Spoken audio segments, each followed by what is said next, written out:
Hey everyone, welcome to Indie Game Club. Whether you're watching on Facebook, YouTube, or Twitch, we really appreciate it. Got a lot of these lighting effects right here for our first game, which is going to be SEWER RAVE. My name is Michael Zytkow. I am the founder and executive director of Potions and Pixels. We're a nonprofit organization based out of beautiful Charlotte, North Carolina, where we're broadcasting from now. Hopefully you've checked out our shows before, but if you haven't, we have them on Facebook, YouTube, and Twitch. Indie Game Club airs on Mondays, such as today, where we do our Let's Plays. So we play through the series of games for the week. And then on Thursdays, we discuss them with an amazing group of guests. So definitely check that out. I feel like we had our best show yet this last Thursday and are really hitting our stride. So definitely check that out for sure. Before we get to the games, as always, we like to look at the events we do. If you're not familiar with Potions and Pixels work as a nonprofit, our mission is to utilize games to create social impact. So if you check out our website, which I highly advise you to do, and check out our social media, you'll see that we do everything from workforce development project. Hey, Mystic, how are you? Thanks so much for the bits. Really appreciate that. It's always great having you here. Thank you. Looking forward to playing these games. I know I was just talking about last Thursday's episode and how much that was I think my favorite stream that I've done thus far. So I appreciate having you on there as a guest. For those who are watching now or in the future, make sure to check out Mystic Tightness on Twitch. Follow her, send her bits, subscribe, everything. She's fantastic, and looking forward to having her on more in the future. But yeah, with Potions and Pixels, we do everything from designing games for city government, like this, for example. You'll hear a lot more about this soon, to working on workforce development projects, working on app development, youth programs, you name it. If it involves games, we are involved with it. If you have not had a chance to check out some of our previous community conversations, definitely check those out. We kick those off with Black Voices in Gaming. We have these conversations every Tuesday. You'll notice Lowe's is a sponsor for all these conversations. We cannot tell you how much we appreciate their support. They have been absolutely fantastic. They believe in these types of conversations, and we know you do as well. So definitely check this out. This was archived on. Hey, thanks again, Aaron. Appreciate you sharing so much. Love the support. See, that's what I love. Indie Game Club. It's like a family here. Really appreciate it. Today I need that too. I'm a little downer than normal, so I appreciate that, Amber, for sure. But yes, you can check this out on Facebook and YouTube. It's still archived there. And speaking of Mystic Tightness and the Athena Alliance, she's a member of the Athena Alliance stream team. We had them on all as guests for Women in Gaming, and we have at least 2 members of the Athena Alliance every week on Indie Game Club. So huge shout out to them. If you're not familiar with them, make sure to check them out.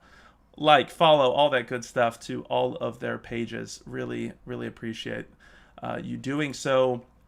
We then moved it on to custom game controllers, a conversation where we explored the people, art, and technology behind custom game controllers, controller creation, all of that good stuff.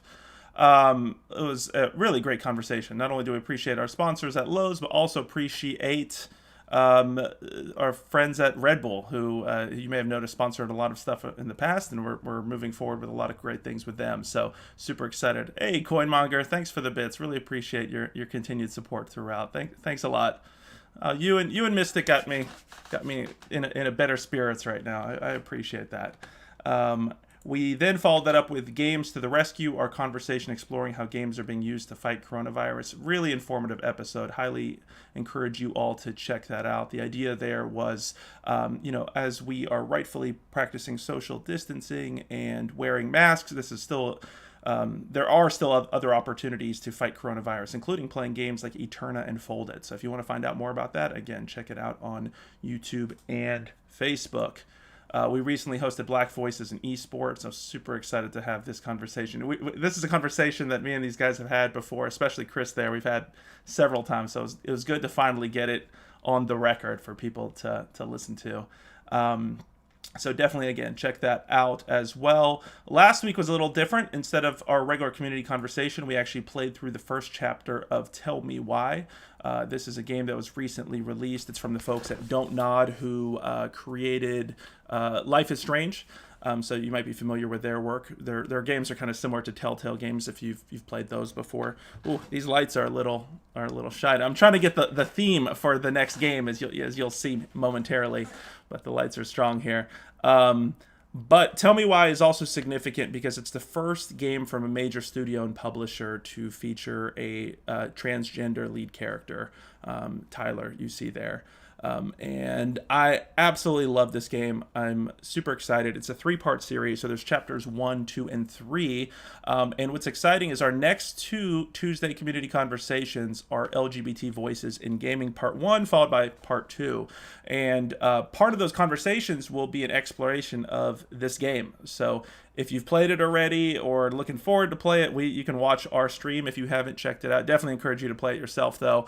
We'll be discussing Tell Me Why Chapter 1, and we'll be discussing broadly LGBT representation in the game industry. So make sure to check that out with our friends you can see there. We're super excited to have them, and they'll be joining us again for next week for the second part of this conversation, where we are going to be continuing the conversation about LGBT representation in the game industry. And we should say that's all sides of it. So not only how characters are represented in the games themselves, but also those who are on the creative side, developing the games, involved in esports, supporting and creating events, all of that. And that'll also include the final discussion of the last 2 chapters of the game. So definitely encourage you to check it out. That game is on Game Pass right now, so you can play it on PC and Xbox, as well as on Steam. I absolutely loved it, and I've been watching several folks, including the folks at the Athena Alliance, have been playing it recently. And it's fun not only to play, but to watch. It's just a fantastic game, so I'm super excited. And then we have a lot of events that we're planning for October, including Hispanic Voices in Gaming, which will be a great conversation with Julio E. Nazario, who is an amazing board game designer based out of here in North Carolina, whose career seems to be skyrocketing. He's got so many games in the publishing pipeline, and this game you can see in the background, Control, which is spelled CTRL if you're looking for it. It's available at Target, only $25 for that beautiful game. I've been playing it a lot with family. He's been on a roll, so super excited to see what Julio has in store and have a great conversation with him. Of course, outside of playing game or talking about games, we should say we also like to play games. So let's check out our online game nights. Our online game nights are every Wednesday and Saturday. We do board games and video games. You should definitely join us on our Discord, a really friendly, welcoming community that is always down to talk and play. So definitely check that out.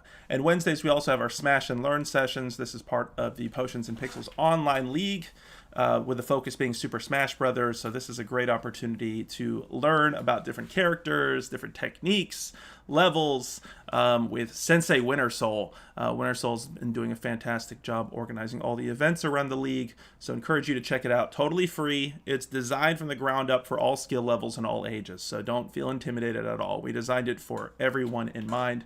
And we've also been doing these Friday King of the Ring sessions, which we've been switching it up a little bit. Our Winter Soul has been really creatively thinking of all these different ideas. So this past Friday was Queen of the Ring, which is a women-only battle arena. And this Friday we got a Team of the Ring online battle arena with teams. So definitely make sure to check that out.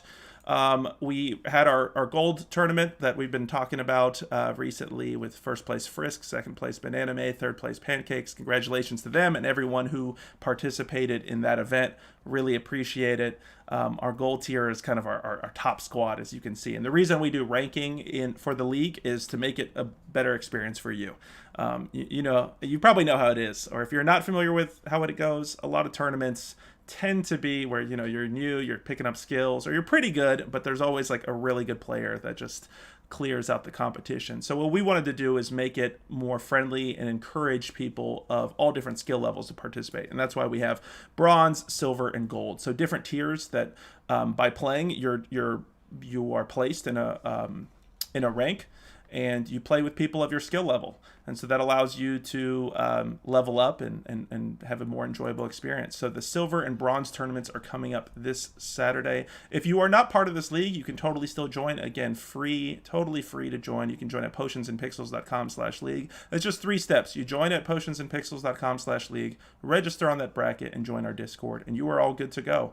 So that's the silver tournament, which is open for all silver players as well as new entrants. And then finally, bronze is for our bronze tier players. So definitely check that out. But of course, you all came here today for Indie Game Club. Again, we air on Mondays and Thursdays, so definitely check out the Thursday conversation. That's always one of my favorite things of the week to do. The first game we're going to be playing, folks, is a game called SEWER RAVE. So SEWER RAVE is interesting. It is, you know what, I might just jump into it. I think I'm going to jump into this game. Let me start this up. And that's why I got with SEWER RAVE. You know, we're in coronavirus. I can't really get too many ravey things, but I have some of this background, this lighting for a convention we did. We featured a game at MagFest and had a booth there. So I'm using all this lighting for that. And unfortunately, many of you heard MagFest was, unfortunately, because of coronavirus, is not going to be happening early 2021, which is a shame. And my favorite gaming convention. All right, so let me put this in here.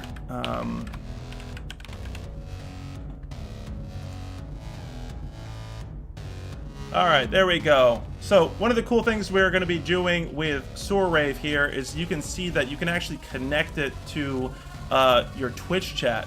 So it says SEWER RAVE has Twitch chat integration. Purple Twitch rats can repeat things said in the chat. So if you see the purple the purple rats, you will see them repeating things from the Twitch. Yes, and thank you, Coinmonger, for reminding me. It is made by Autumn Rain. So definitely check out Autumn Rain. We have their social media information posted as well, so we will be linking to all of that. But super excited about this. The music is by Lady Satan. Excited to check this out. The trailer had us really intrigued, so looking forward to seeing what's going to happen here. So we're connected. All right, I think we are ready to go.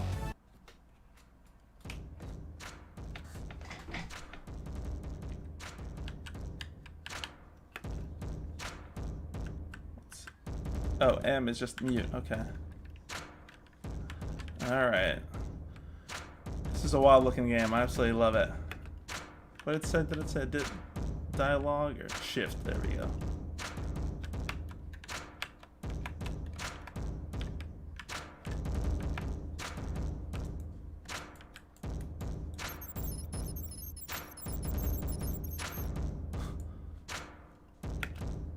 Oh, so they're just letting anybody fall to their demise here, huh? I bet you're gonna go for the party, huh?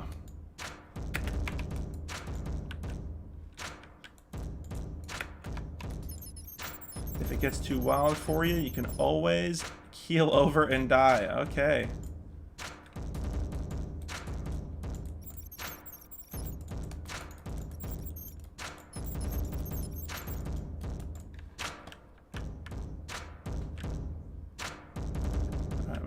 Got this all. So we're collecting, press enter to eat cheese, so we're eating fruit and cheese. So we got fruit, okay.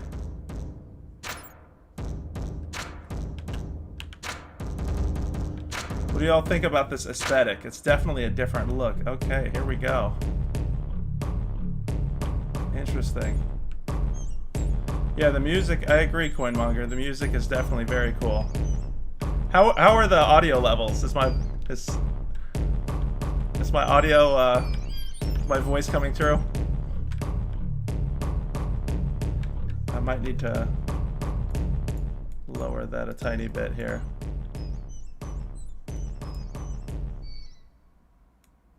They're good? Okay, cool. Thanks, Coinmonger. Appreciate it.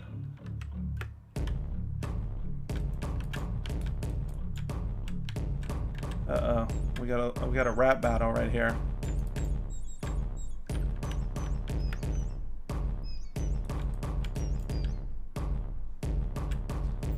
Can I just see if I'll die by this? Oh wow, the lighting changed. Okay.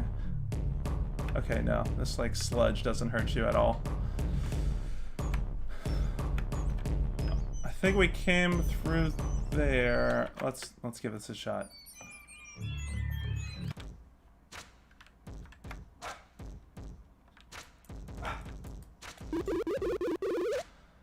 Oh hey, I'm the goo dude. My friends all say I'm cool, but you know what I think? I think I don't care what they think. I can be whatever I want.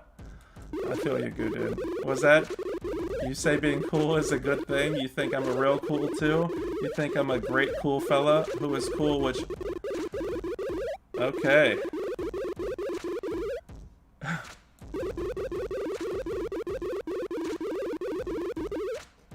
Well, hey, if you think it's cool to be cool, then maybe there's some merit to it.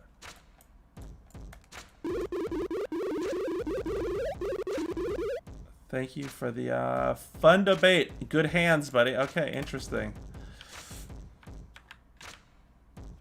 I think I came in through this way. That's the confusing part of some of these sprites. As you can see, it's a flat image in 3D space. That's why it always turns to your perspective. All right, let's see it. Let's see over here what we're dealing with. Got people hanging on the pipes. Okay.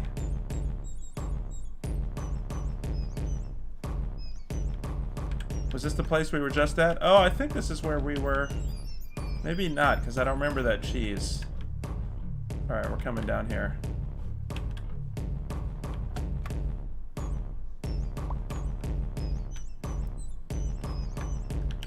I wonder if this smiley face thing is like a way to know... Keep up with where you... No, I guess not. I was going to say keep up with like the main route through like the dungeon or whatnot. Gun sale on gun.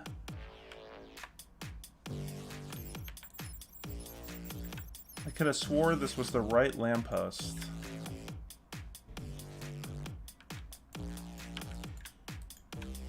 Maybe we got something going on here with the lamppost. This aesthetic is wild.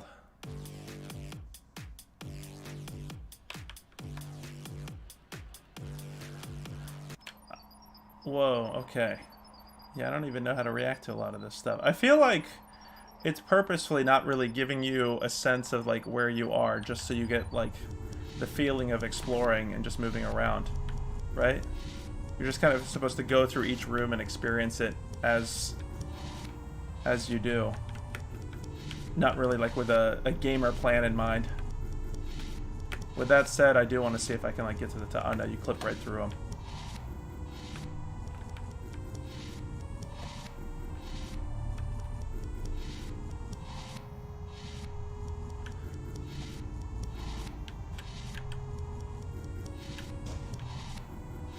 Why are these animals? What are these animals? Are these like dog, deer? I don't even know. Why are they like fully rendered in 3D and everything else is it? All right, so we're back here, right? Yeah, we saw this part.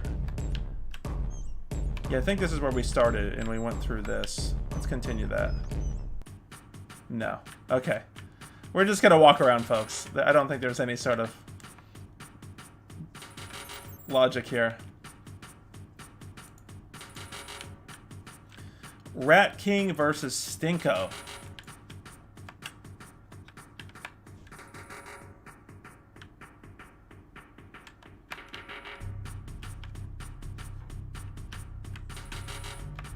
This is cool level geometry here.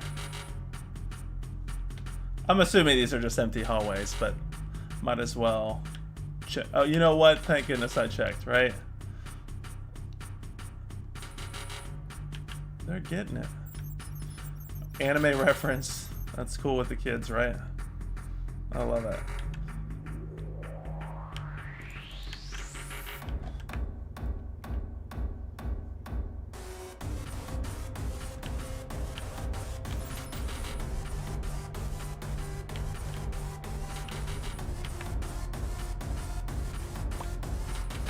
So it's still not clear why we're taking Yeah, Amar, that's what I'm trying to do. Should I get the glasses back on? You raving your house as well as with these lights. I know. This is what it's come to. It's been a long day, man. I'm feeling coronavirus. Not that I have it. Let me correct myself right there, just to be clear. But like the whole I guess I need this game right now. Let me put these on. This is one of those days, man, with the kids and school. Yeah, thanks for clipping that. It's just like a point where it's just like helping the kids in the schoolwork and just trying to get through and just thinking about how long we're gonna be living this way. Honestly, has me feeling some type of way today. I don't want to be itchy, and yet I scratch. I need to bring back some of that Thursday energy here. So, like, when was the last time you cried? Good question. Good. You're hitting me hard, Green Rat. You're hitting me real hard right now. Let's go deep diving in the sludge. Oh man, I mean, it makes me think about how like streamers in general like keep up this like schedule like non-stop and have to like be on a happy face, you know, smile every time we go on. Let's go deep diving in the sludge. I want to go deep diving in the sludge too. That sounds fantastic right now. This jelly is rocking. So if I'm not mistaken, I know. So if you guys saw, we did the Twitch integration. So some of your comments here. Okay. So some of your Twitch comments should be showing up here. Don't worry about me. Yeah, I don't even know where to go. Oh, we cannot go there. I was gonna say I'm gonna just jump into these. This is like the exact same thing, just with different rats. Great workout. Let's keep it up. This dialogue. Planted a new meat clown. Alright, let's do it. Let's go get some tater tots. I feel you on that. Bidding my time. I want to go home. We could go to the store. I want to know how the developer generated the dialogue here. My rat babies.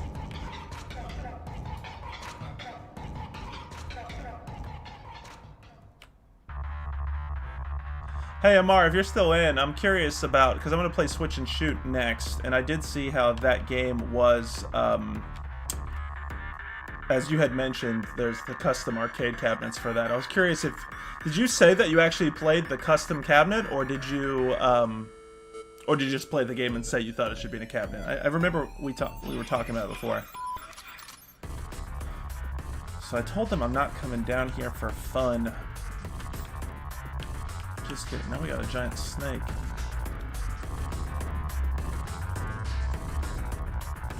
This game is something else. I totally love it.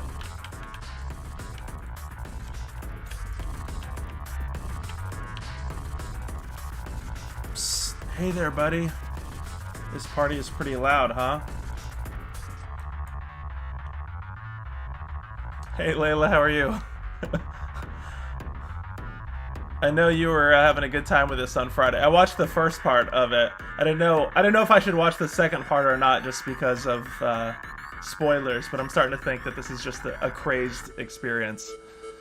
The party is pretty loud, huh?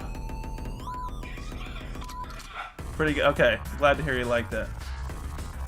Hey, do I smell cheese on ya? Who invited the snake to the party? The rat party. I have a lot of fruit, if you could maybe trade. I need cheese to lure that mouse over here. I don't think I could go against my people. Aren't rats and mice? I mean, they're still part of the same crew, I think. I'm assuming I'm a rat. Who knows? Maybe I'll find out at the end of the game I'm not even a rat. Just press T to trade with me. No, man. We might have to come back to this. Layla, what'd you do at this part? Did you sell out the mouse for some fruit?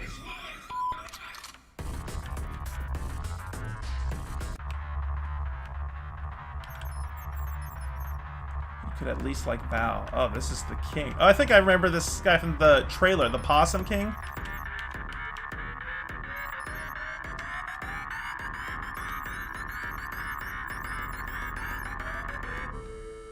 Dang, they're hitting me hard here.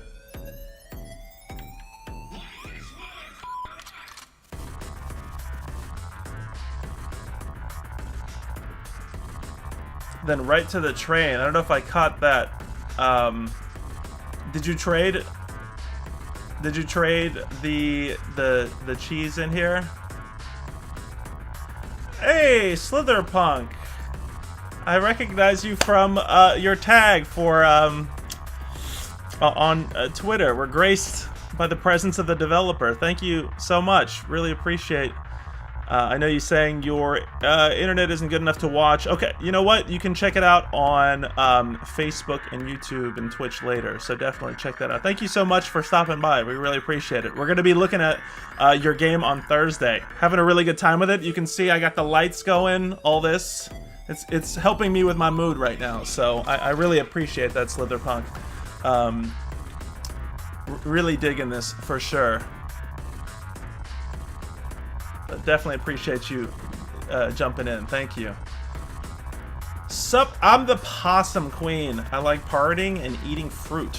Are you taking notes? This camera is too close to my face. I'm taking all your fruit. Is she really? And there's nothing you can do about it? Oh, I don't like this. Oh, she likes me. Okay. Okay. Well, your fruit, actually.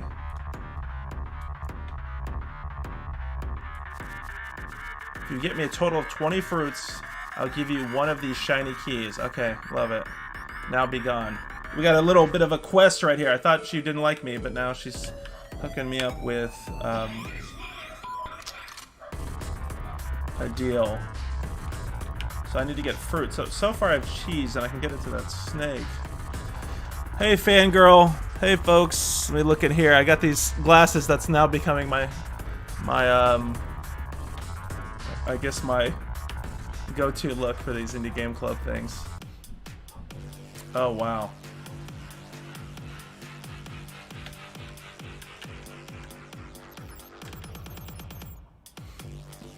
A game? A downloadable game?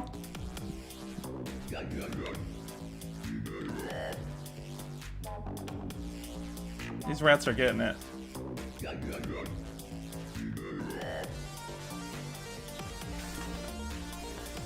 Hi, fangirl. Yeah, as far as whether you'd like, I think you would. I mean, it's a little bit different. It's a little, you know, I know you're more into puzzle games, and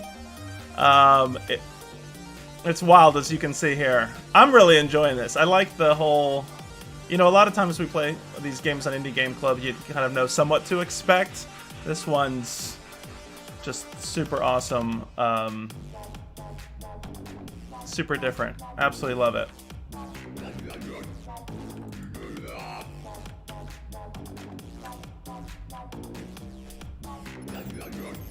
I live for the crunch. What's her problem?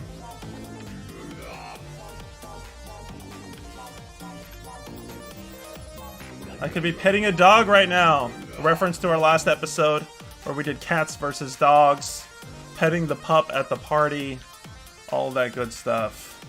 All right, let's go up here. Whoa, this camera angle tilt.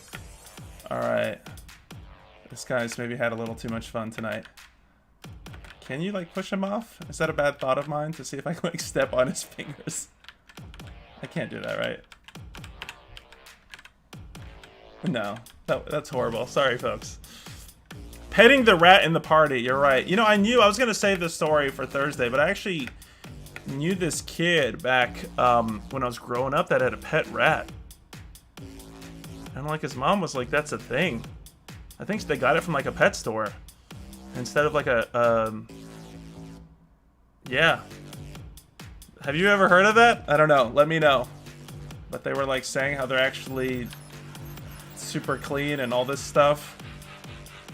Killing time. There was time cannot be killed. Sorry. Yeah, that was a thing. Was that like, how old were we, Amar, when that was a thing? I want to say I was definitely under 10 years old. I feel like, or around 10. I had my rat milk removed. Whoa. What does that mean?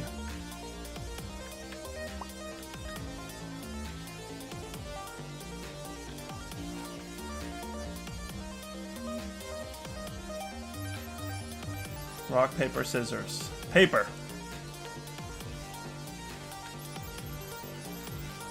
This is what an epic gamer looks like. Yeah, no, this was... Yeah, that's a good point, Amar. Hey, Legend, how are you? Thanks for dropping by. I really appreciate it. You can see we are playing a game called SEWER RAVE. I had to get the atmosphere all decked out for this one. Yeah, Amar, I think... Yeah, the graphics are wild. This is a really cool game. And we got to give a shout out to the developer Autumn Rain, also here in the chat under the alias Slitherpunk. So we really appreciate Slitherpunk jumping in here.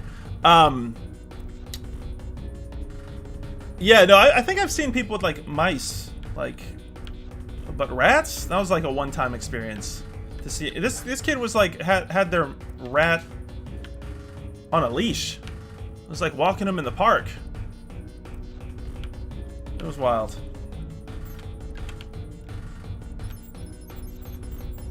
Hey Amar, I didn't get a chance to ask you what your thoughts were on Xbox Series S and X. Curious what your thoughts are on that front. Nobody told me this was a dry rave. Where's the alcohol? I don't know about that, my friend. I don't think it's a dry rave. We've been seeing that juice all around here. Flew in from Rat Mars. Got any fruit snacks? So I can eat cheese. I don't know if I should eat it since we got to trade for it. Some Diet Dr. Rat Water.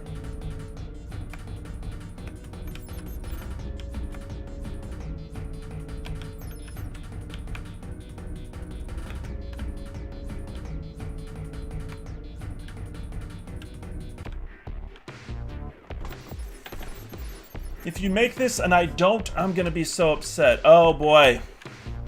First person platforming. Do I have to hold run for this? Oh! Okay, so you don't stay on it.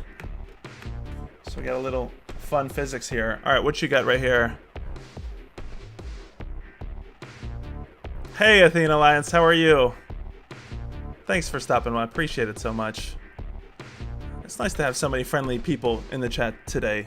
Appreciate it. Amar saying, I'm looking forward to it, but also I just upgraded my machine, so I don't know if I will jump on a new system cycle just yet. The Xbox Game Pass is probably how I'm going to be playing future games, though. Yeah, for sure, man. I feel you. You've been seeing me probably post for quite a few years now about Phil Spencer's leadership at Microsoft. I am a big admirer of his approach that he has taken there. Oh boy, it's hard for me to talk, I guess, game business news and jump here. I'm a huge fan of what he's done at Microsoft. I will say though, part of that though is that because of what he's done, also in terms of opening up, this is harder than it looks because you don't stand on the platforms. Because of Game Pass being on PC and so accessible, it's also an issue where, hey, what do you know? I got it.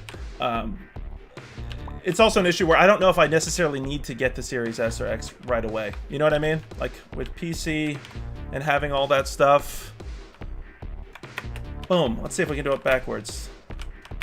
Oh. There you go. You gotta do one of those. There you go. But yeah, I am excited though. And that leasing, the all access program, I mean, $25 a month for Series S, 30, this depression slaps. I feel you on that, man. I feel you on that. That $35 a month rate for the X and $25 for the S. That's a good deal. Honestly, it comes down to like cheaper if you, as long as you're planning on having Game Pass. And at this point, I'm like, Game Pass tomorrow. xCloud is also becomes mainstream. I don't know how many people are excited about that. I am incredibly excited about that. I think that's going to be a huge day for Xbox tomorrow. Huge day, where you're going to be able to stream your entire Game Pass library right to your phone, and they've already optimized Minecraft Dungeons. If you've seen the videos, where you can just play it with touch controls on your phone. Yo, Microsoft's doing their thing. So I am excited about that, for sure. And that's what's interesting. I mean, with that, you essentially, because you don't have to stream it from a system, they're going to have that option, but you, in this case, are streaming it. This is the room for people who are not happy. Please leave me, I'm trying to sleep. But you can stream it just directly from the plan. So I wonder if there's going to be people who are just going to have Game Pass just so they can stream those games to their phone. I mean, how awesome is that? It's also going to be a big competition for the Switch and the value of and the selling point of that console. All right, what do we got?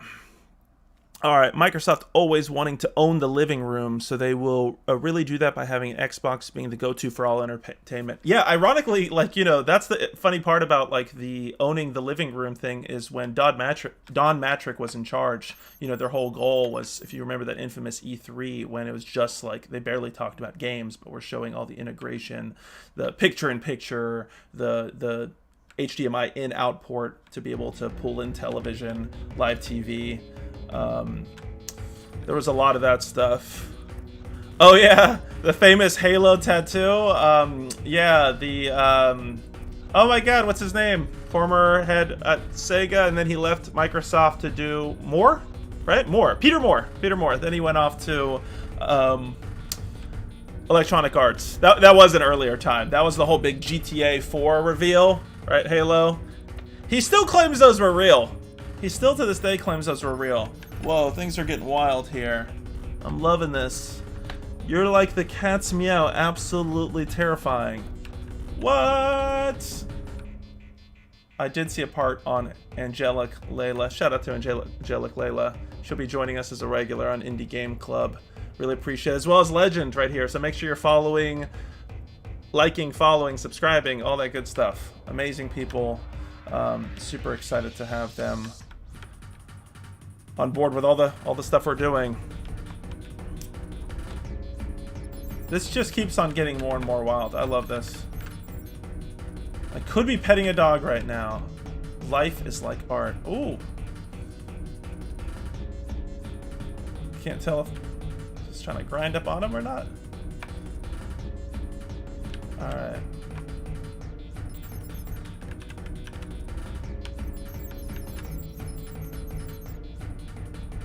Autumn Rain, if you're still there, I have questions about this game. I'd love to talk to you about this someday. Because this is wild. Okay, but like I'm on this new paleo diet and I can't have cheese.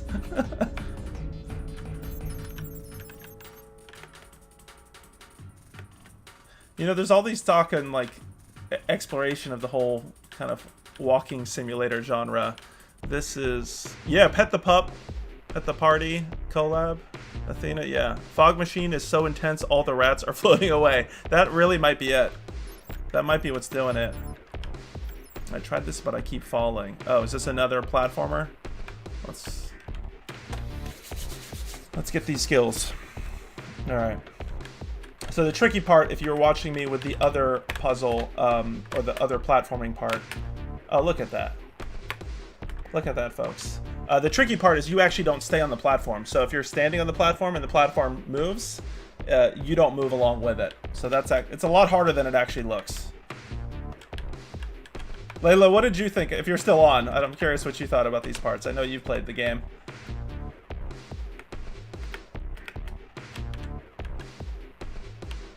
All right, we're getting our fruit and cheese right here. The question, though, is how are we going to find... Whoa.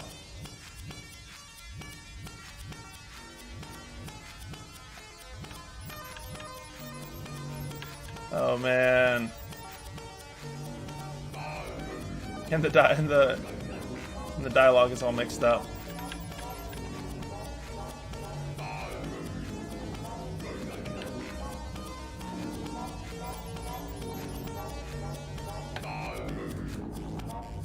Oh no, I was just curious, Layla, as far as the platforming parts, how you felt about those. I did 2 of those so far. Didn't know if your rage meter went off on that. Are these backwards? Okay, is it backwards if I look? No, it's purposely backwards. I just escaped from a lab.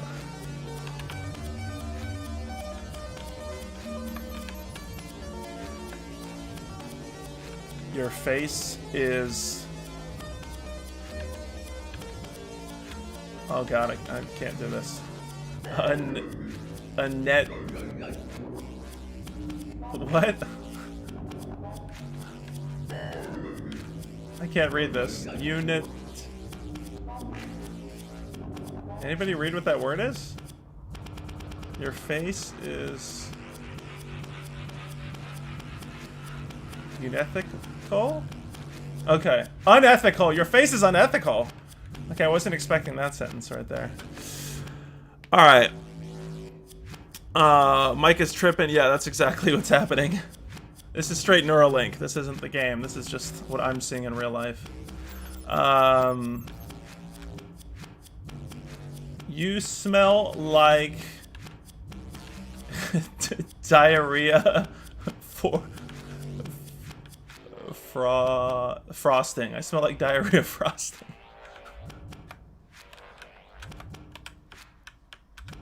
Oh, is it pulling it?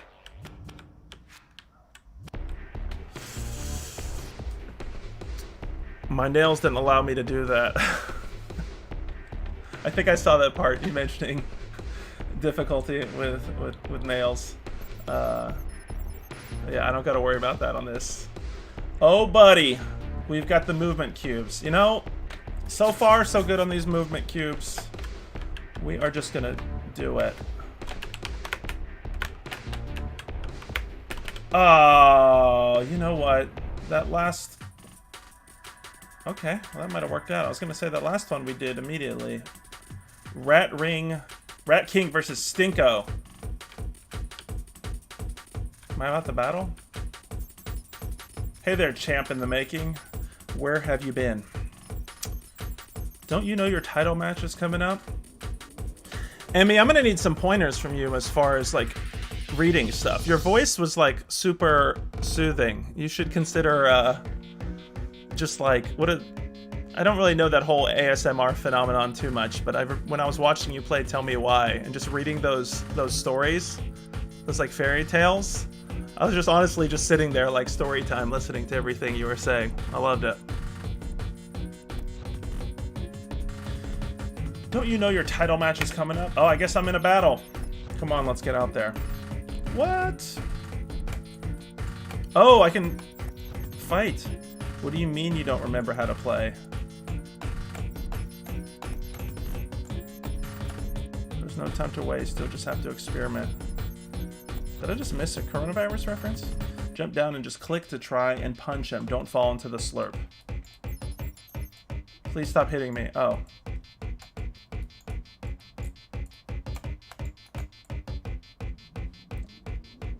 Champion rap battle. Alright.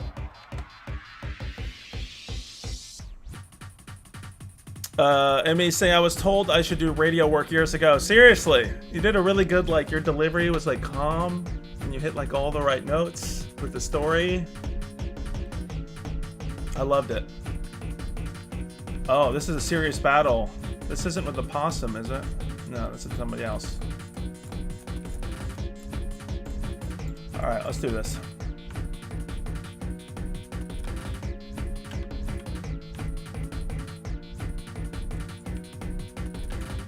I'm hesitant to throw the first punch. I remember there was this really cool indie game I played years ago, probably a decade ago, where you like land on this alien planet. Sorry, I gotta always interrupt gameplay with story time here.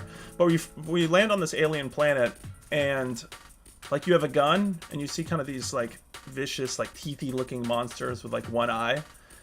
And your natural reaction is just to start shooting them. And so you're like playing through this level. The whole game's like 2 minutes.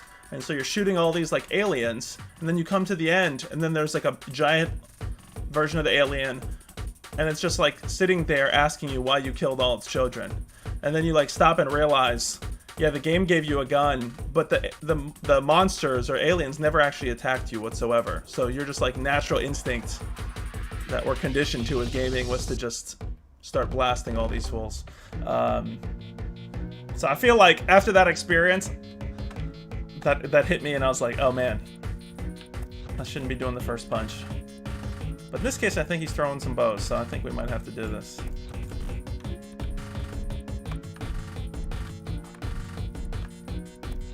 Okay, I think he just hit me. No.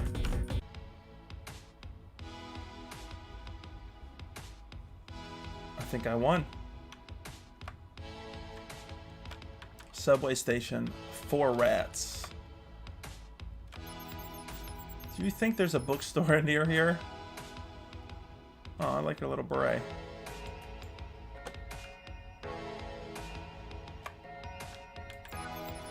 Glad it's quieter over here. Every now and then some people get out from the train over here.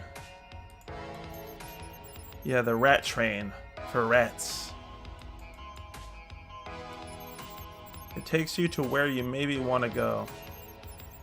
Good luck, wayward mammal. Are the rest of the animals not rats? Because they reference mice too. Yeah, what's the consensus here? Is this a rat or a mouse? Aw. I wonder if it's like the shape of the face. Because why do they gotta say 4 rats? What's up with this society here? Y'all know I gotta analyze things. This is some like rat apartheid society.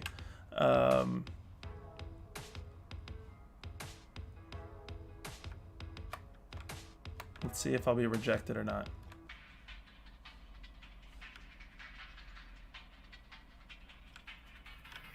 Whoa. This train is a Pokestop. Yeah, like the train itself. This rat is really cool.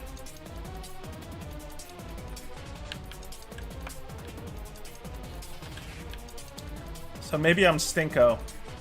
Maybe that's what we're figuring out. Your boy Stinko.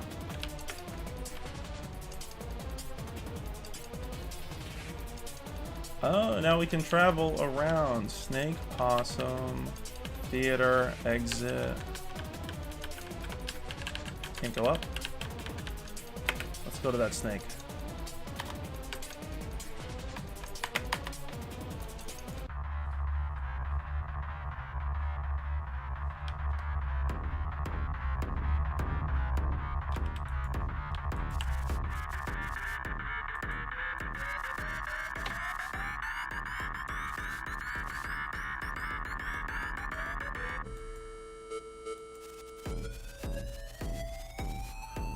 So the snake wants cheese and the possum wants fruit.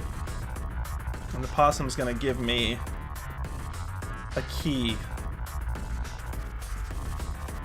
I need cheese to lure that mouse. See, I just don't know about this. Layla, you said you did do this? You gave the snake the cheese? I feel like... I don't know if I could do it.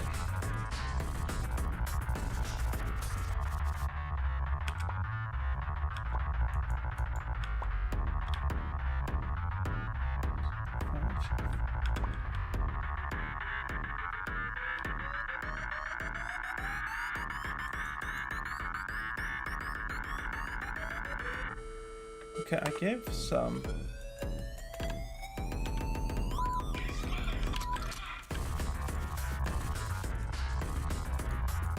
How much do I gotta give him? Oh, so every piece I give him of cheese, I give him a piece of cheese, he gives me fruit. Layla, you're probably You're like, why is this even a moral dilemma for me? I'm sitting here contemplating selling out my my fellow brethren. All right, we're gonna trade. We're gonna trade everything. We're getting this fruit.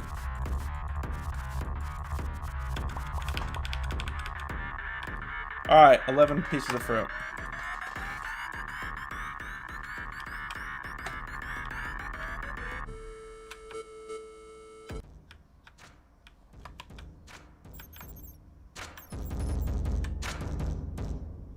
So there is some sense to this maze.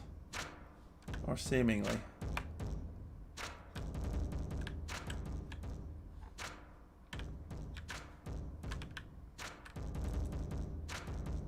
Rat Network. You may add custom rat dialogue in this magical computer console and beam it directly into unsuspecting rat brains. Oh, that's how we get all this interesting dialogue. Or at least partly. I'm sure Autumn Rain is responsible for most of it. But we can just put whatever we want inside of this. Layla's saying I was tricked though. Curious what you mean by that. Is that something that's coming up?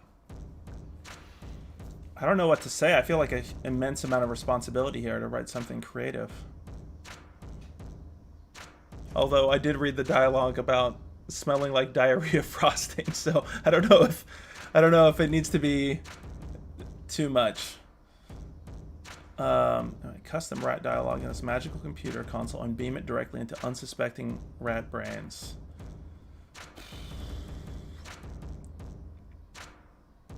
I gotta think about this. That's pretty cool though. I like that idea because then you're adding like story into other people's experiences. I'm gonna have to think on that. I'm coming back to this rat network for sure.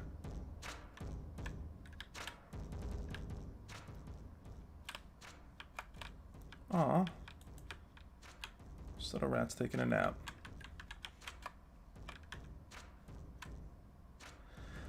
Amy, I'm curious if you ended up playing through chapter 2 and 3 of Tell Me Why. Oh, interesting. What's going on here? See, what this game does really well, too, is just the sense of, like, exploration and wonder and surprise. Because you have no idea what the hell to expect at any given time.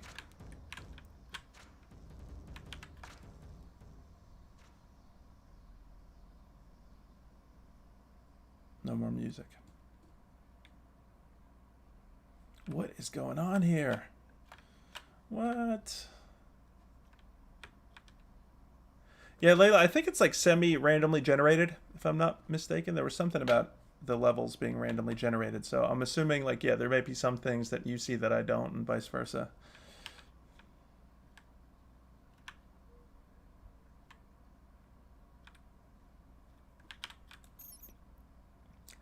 Whoa.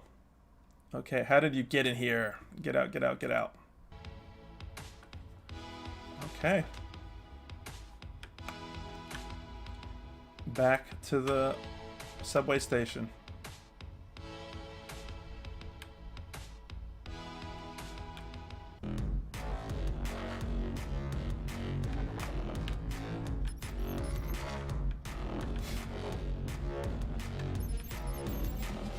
Our minds are portals. Music is dope. It is dope. I'm feeling this music. Okay, so every time we go in and out, it's a little different. I should have stayed in that last room. That looked cool.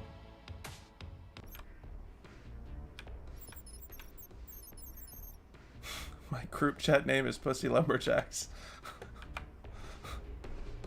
I think this was that whole section where it was all blurred out for me.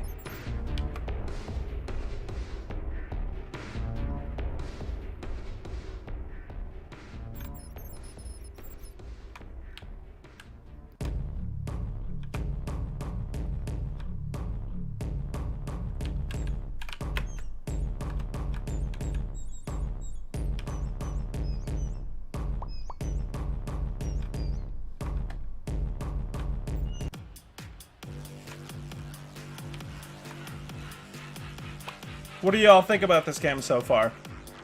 I am definitely digging it. I think our main, I guess, goal right here is to just explore, collect some cheese and fruit, trade this cheese with the snake, then trade the fruit with the possum queen to get a key. I'm not sure what the key does yet, but we shall find out.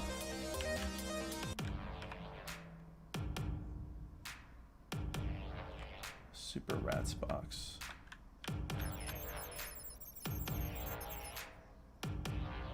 Clever.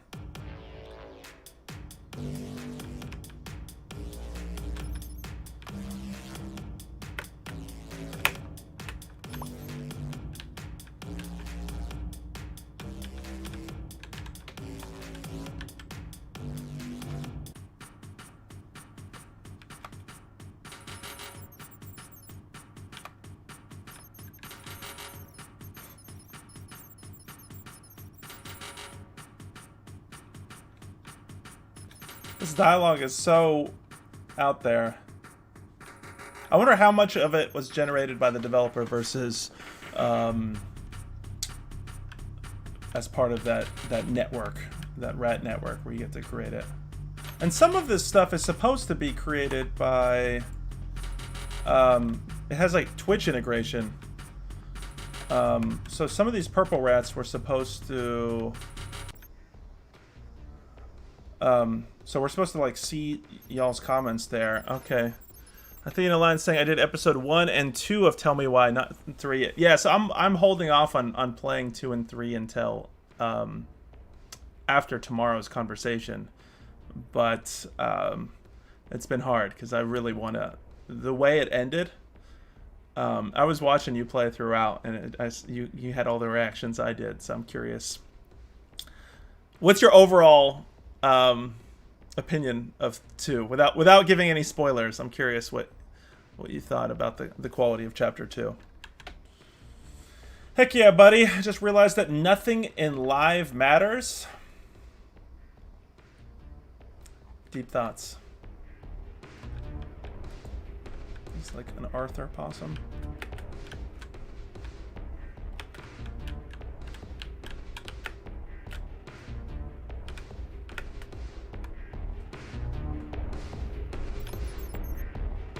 Life is like art.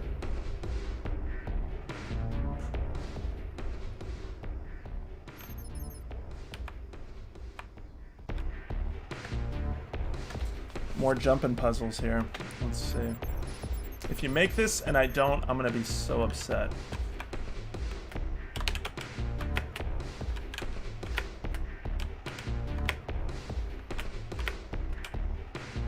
Do I have to jump on this guy? Sure would be cool to jump across and grab that food.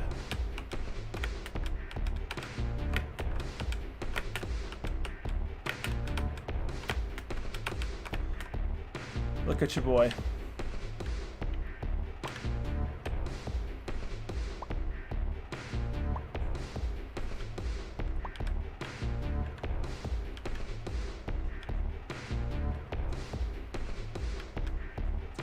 Tempted just to jump down here after and see what happens, because the last time is when we got thrown into a big fight, so maybe something else big will happen.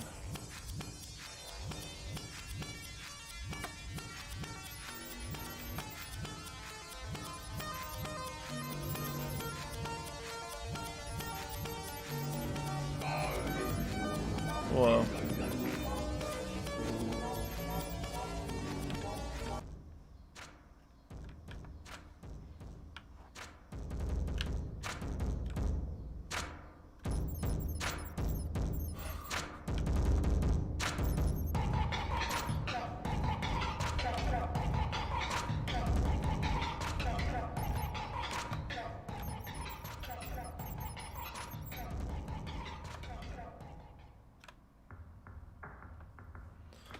She got Athena Alliance saying, found myself wanting to learn who the storybook characters were in their life. Yeah, I'm curious about that. I guess you know more than I do since you've played chapter 2, but I was wondering if there was like a correlation between all the characters in the storybook and in the characters in the game. Layla, what rat are you talking about? This is a fancy rat. This place is utterly disgusting. I reckon I'm the top percentage of rat. Begone, you smell of waste. Nah, this doesn't seem right. I'm gonna go stay there.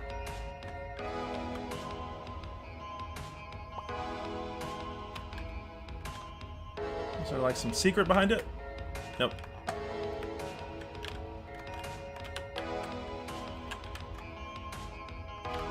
Some of these tunnels have these like lights on them. I'm assuming they're lights. I'm curious if that helps figure it out.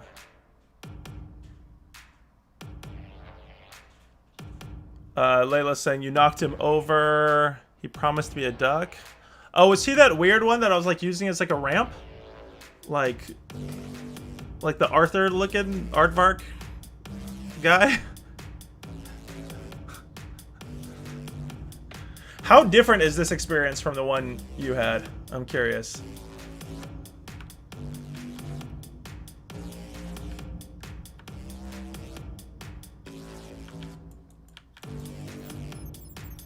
Hey, you think you're clever, huh? This is my turf. Only one way to settle this. Knife fight. Damn.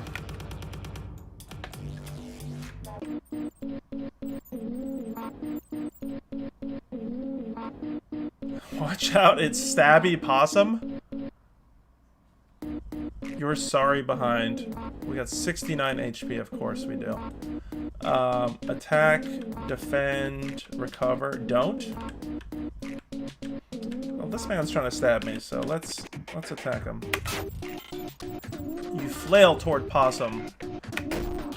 Yep, you can still feel pain.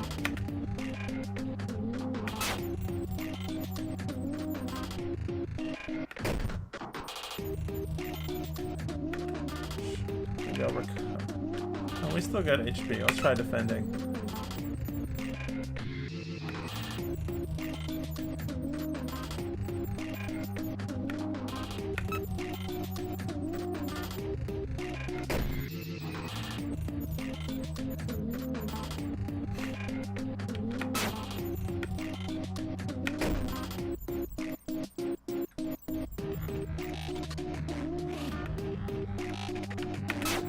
I love all these minigames in this.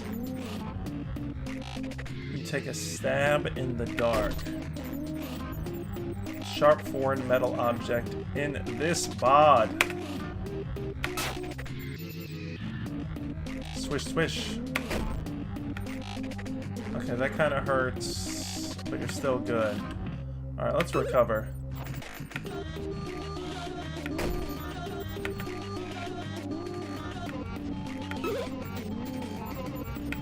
I'm hoping he's not recovering as well.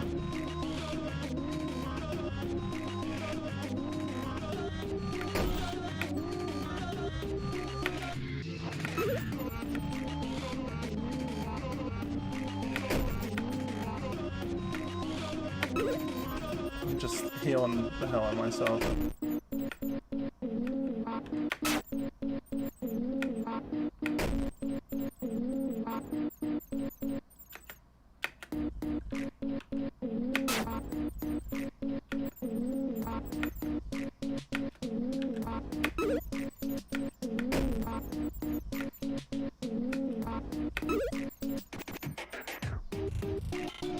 I feel like my health went down after I recovered.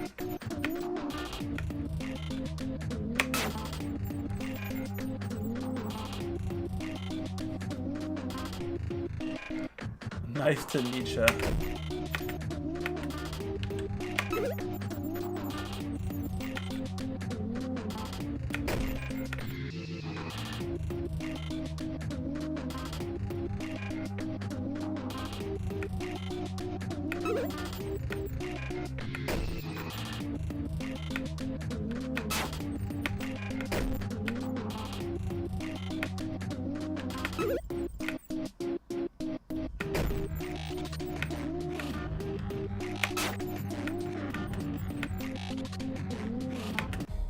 Got him.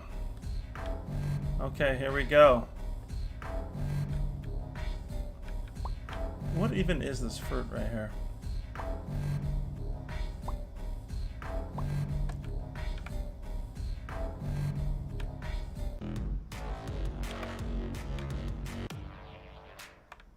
He's back? Not doing that again. This game loves to hide some cheese and fruit behind some platforming puzzles or jumps. No, we're getting this.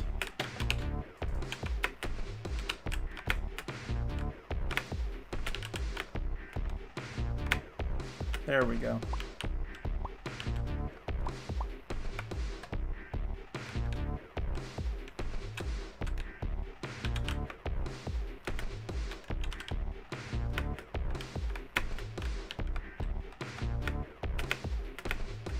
After this, folks, I'm going to play Switch and Shoot, which will be our second game of the night. And the final game will be Far From Noise.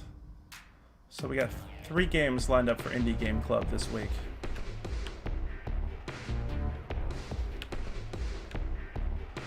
I'm looking forward to each of them. You'll notice they're all going to be really different than one another.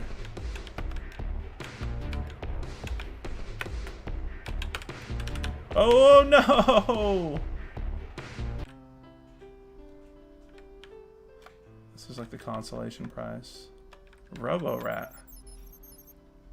What brings you around here? Relax, will ya?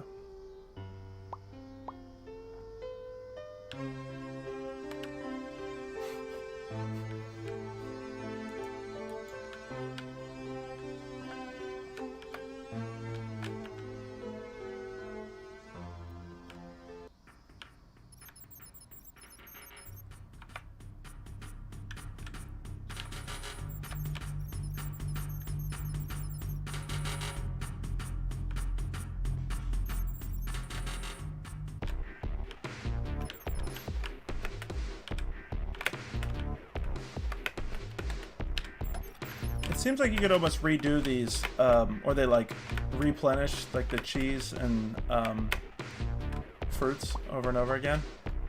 Because I feel like I've done this like same platform setup before.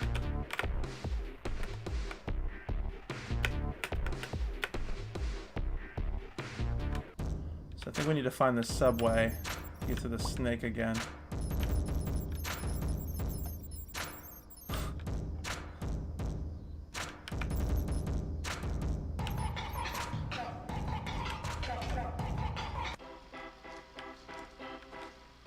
Got a movie theater down here?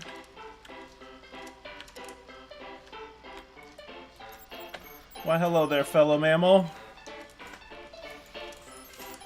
What I've got here is sure to solve one or many problems you have. Let's get this, a cherry-scented metal doodad for only 10 fruits. This could be yours. What do you say? Oh, I don't know. Yes, let's do it. Thank you a billion. Yum soda. Okay, I wonder what that's going to do. We do have quite a bit of fruit and cheese, though. We should be able to trade up and still do our thing with the possum queen and snake. She looks like the character from, is it Spirit Fair? A recent game.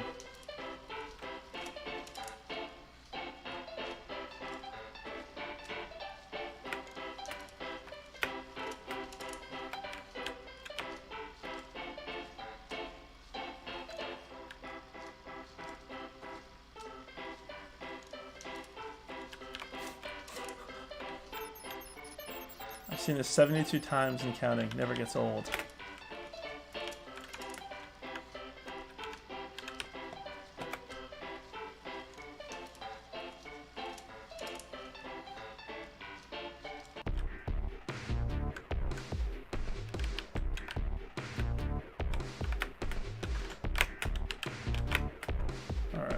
Oh! Okay, that's new.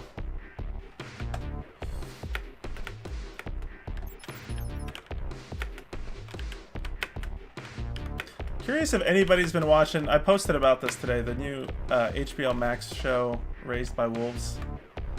I'm really digging this show and been thinking about it quite a bit.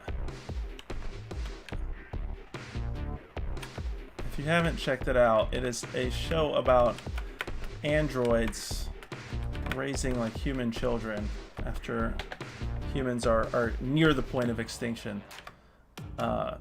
It's executive produced by Ridley Scott, who also directed the first 2 episodes. Who's behind things like Alien, Blade Runner. I'm really feeling it. I could kill you, but like as a friend, you know?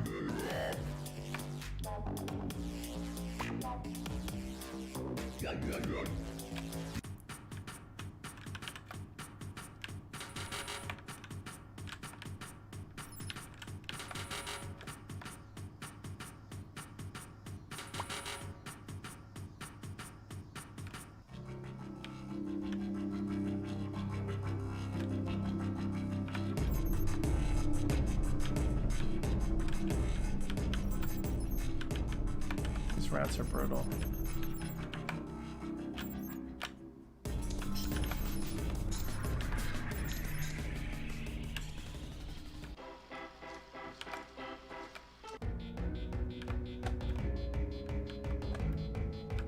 I'm still curious about this. Oh, damn.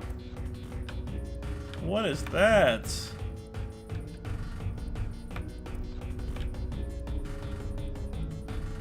What? Was that there the whole time? I think I remember seeing that on your stream, Layla, briefly for a moment. Is this supposed to be another, like, rat Mickey Mouse person? Or is this like a human looking down on us in a maze? Whoa, now you can push people as well.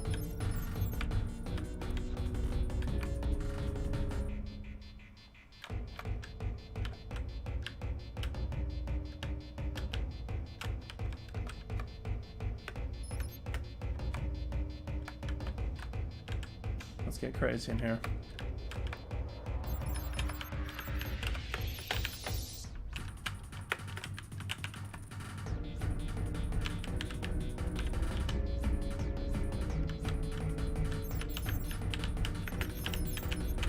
I'm just pushing everybody.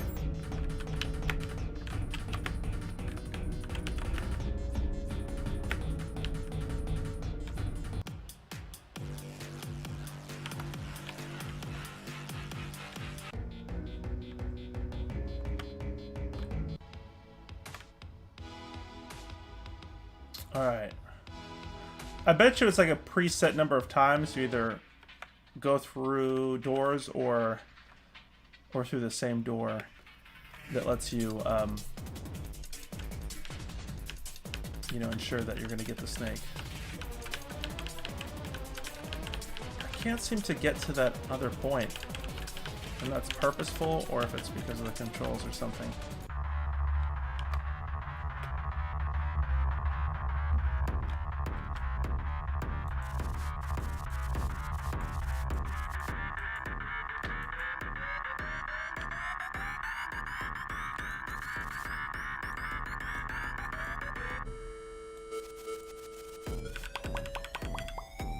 Alright, so I think we only needed 20 fruit for the possum. So let's give a few more just to be sure.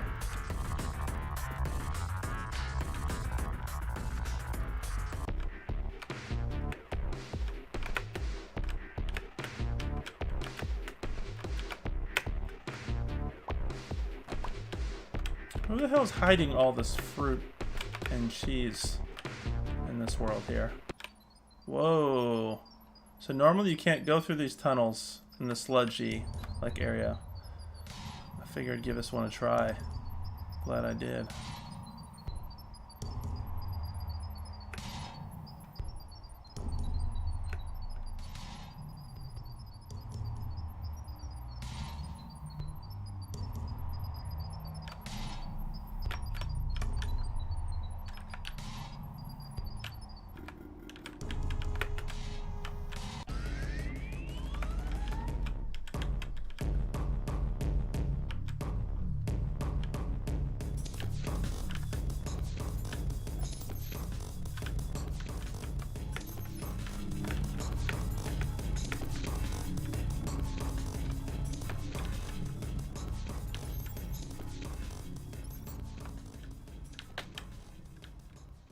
Alright, now to the subway and to find Queen Possum. Oh, come on.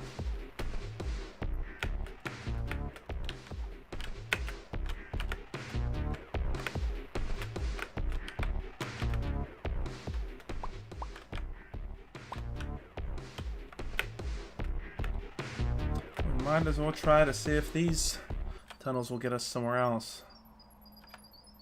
Huh.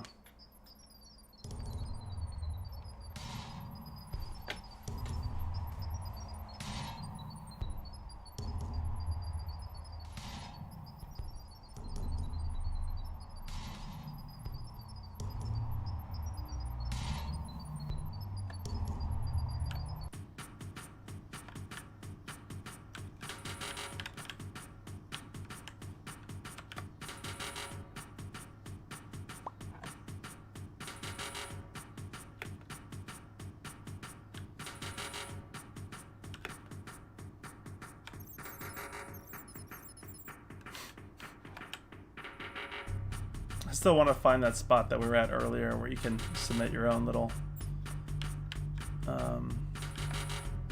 dialogue options.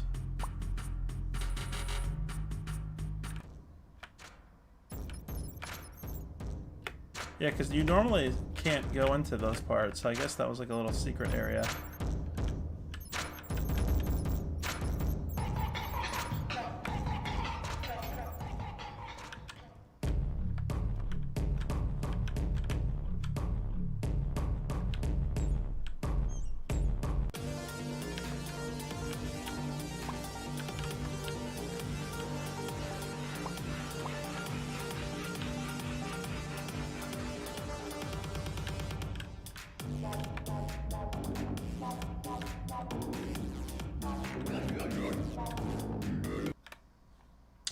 Oh, this must be the spot where we need the key from the Queen Possum. I don't feel that. We seem to have a good way to get to the subway if we just went through the same door over and over again.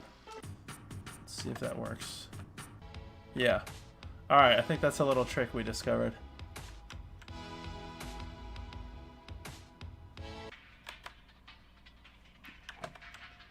Is this person still talking about their Pokestop? Electro, Diglett, Nidoran, Mankey.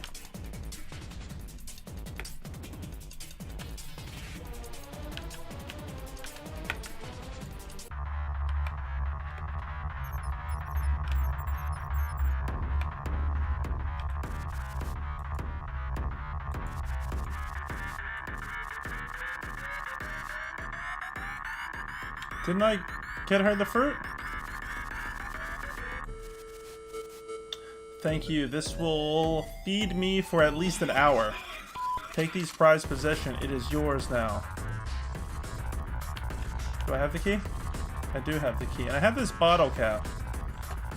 I really want to know what I can do with this bottle cap. Such sweet, delicious fruit.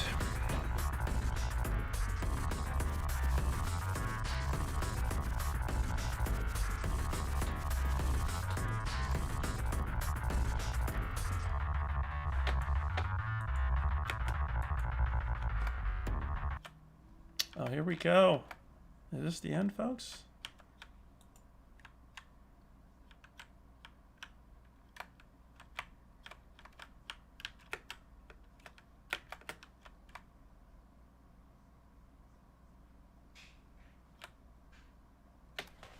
You escaped the rat planet.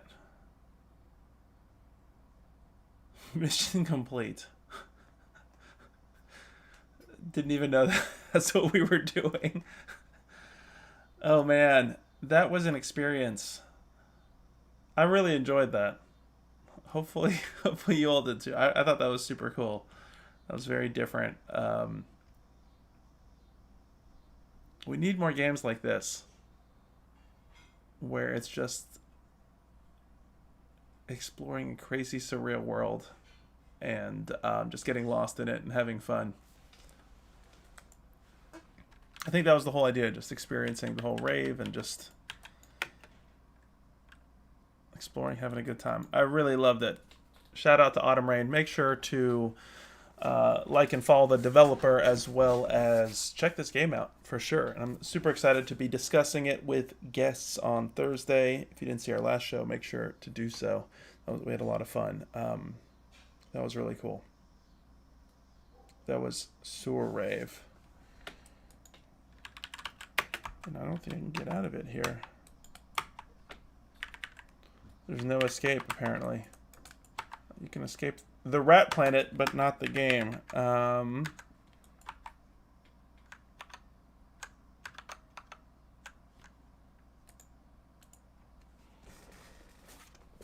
we'll do it the old-fashioned way. That was really cool. So again, that was SEWER RAVE from Autumn Rain. Definitely looking forward to discussing that. Featuring music by Lady Satan. Looking forward to doing our signature breakdowns on Thursday.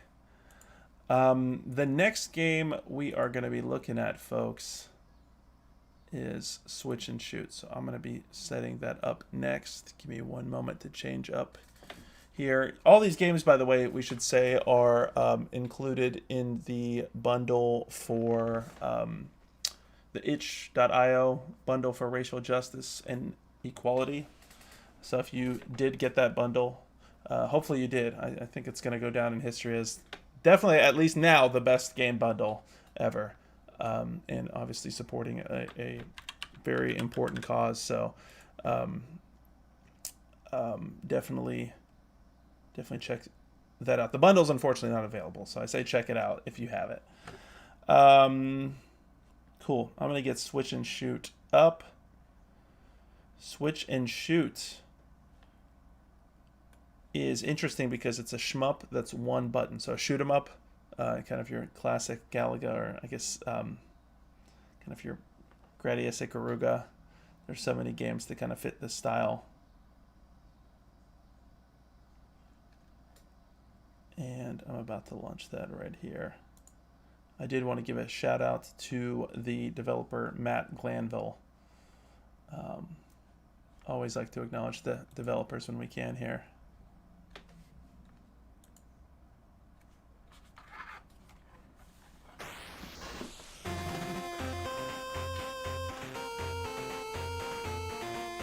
Alright, I think we're good. Adjust this audio a little bit more.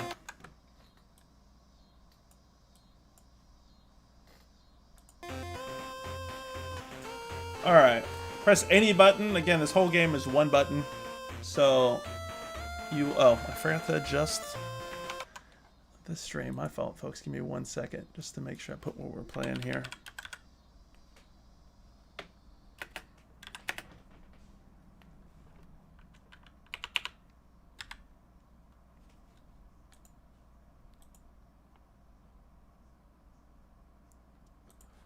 Alright, there we go.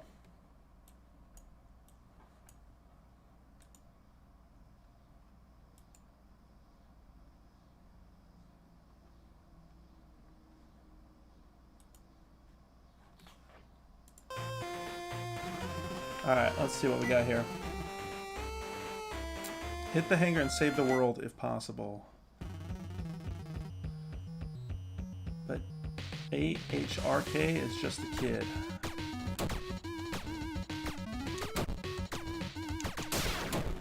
Okay. So you'll notice every time I shoot, I change directions.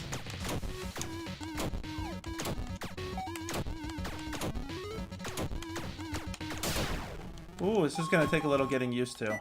So again, one button.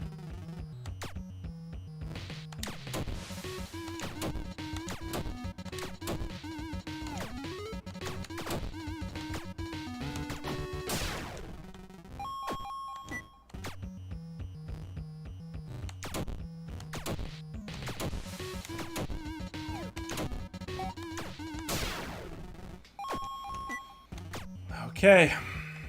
I can tell this is going to be one of those I'm addicted to.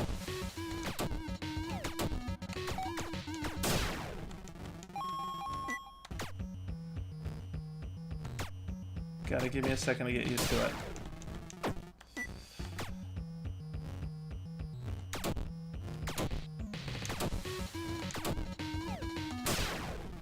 Oh, so even I think if they explode right in front of you, let's see.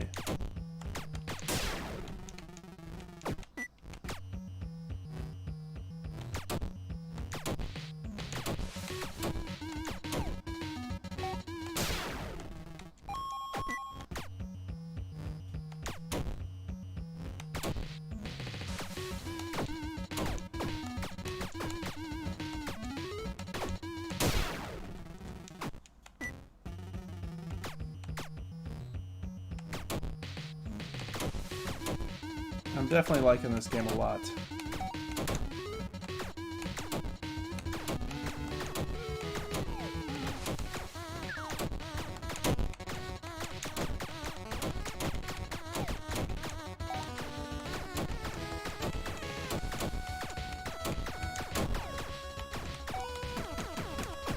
Ooh. 27, is that the seconds or the score? How many people you were able to kill? Yeah, I don't think it's time-based.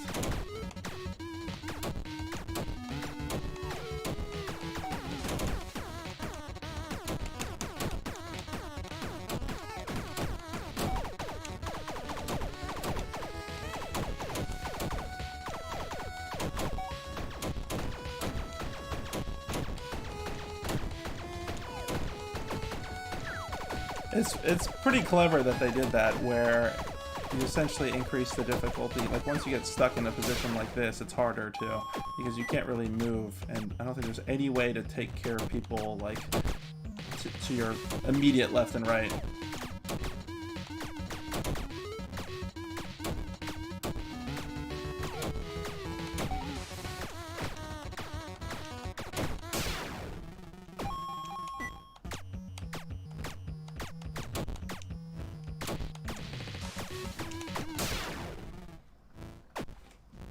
All right.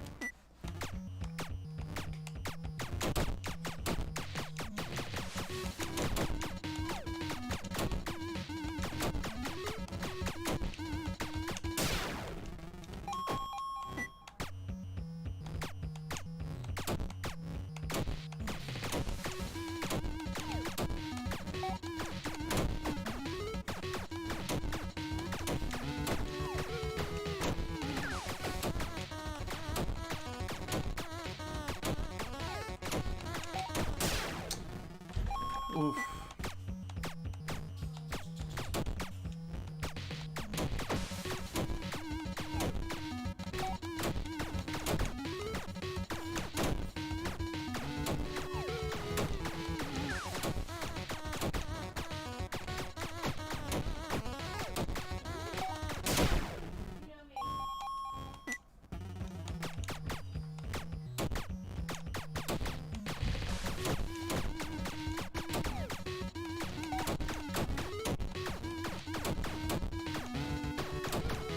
Sorry I'm not talking as much in this part, folks. This game has its claws in me. See, this is where, as soon as you get one like this, it's almost... Okay, now we're back.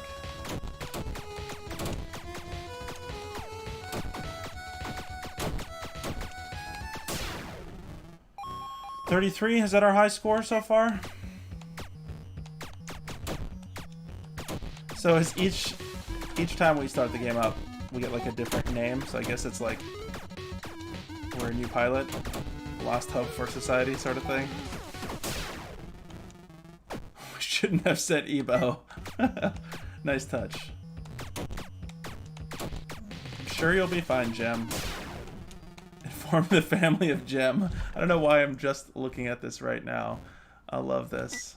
Yeah, Legend, it does feel like it. So Legend, I don't know if you saw the trailer or have heard about this, but what makes this game so interesting is that the whole game is one button. So I don't even control, like, there's no left and right, like, formal movement. Your ship just starts moving, and when you shoot, it'll shift directions. So if you want to change directions and shoot, it's all, the whole game, everything's just one button.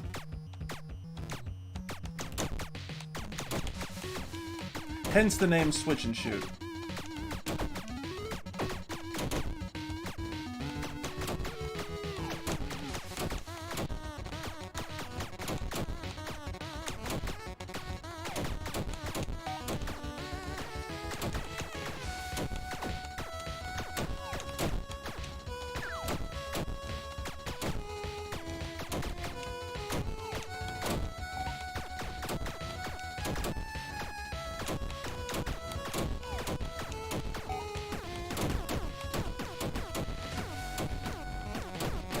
Yeah, it definitely has a strong Galaga vibe to it, especially kind of with the side panel art. I love that. That's a really nice touch.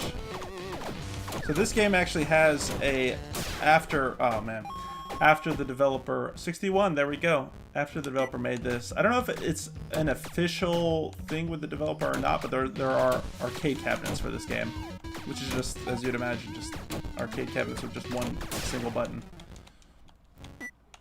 I really want to fill that entire meter. I'm assuming you upgrade and maybe that's the point where you get an additional health or something.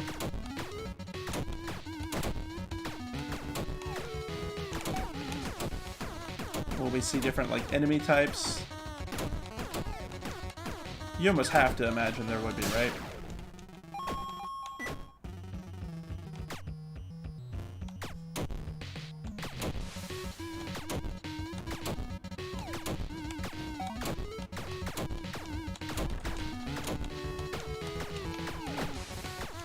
Ooh.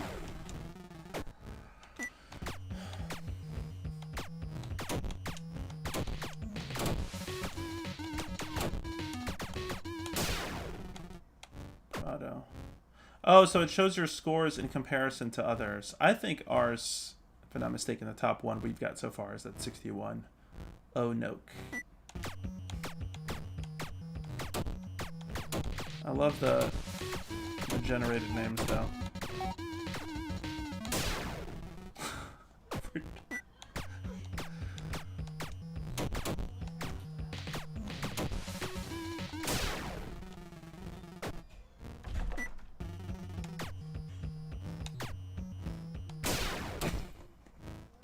I got one.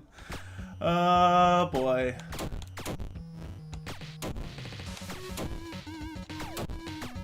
Is anybody else excited about Spelunky 2? I am so excited. I'm a little like saddened about the fact that it's out today. I have a PS4, but I gotta buy it for PC. I just got to. I know that's where I'll be playing it mostly, so I'm going to be waiting, but I cannot wait. That was my #1 anticipated game of the whole year. And to see these reviews, have you guys been seeing these perfect 10 scores? Like, I saw IGN gave it a perfect 10. There was some other outlets. Polygon, I know, gave it a... Polygon doesn't use a scoring rubric anymore, but... I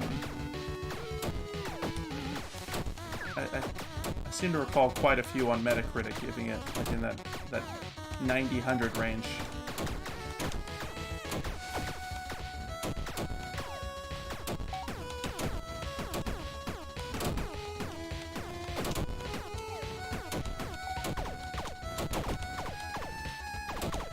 I think it's also really cool how you're, oh man, I shouldn't have missed that.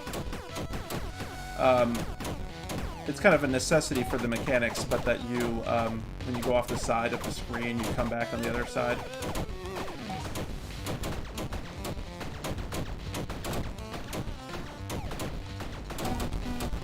Whoa, what is this? Okay, here we go. I don't know if I can hit the sides of the screen. Hyperdrive!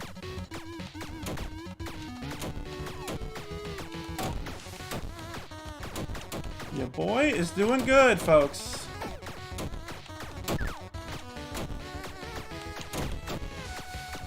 I set a goal of 100. We're past that now.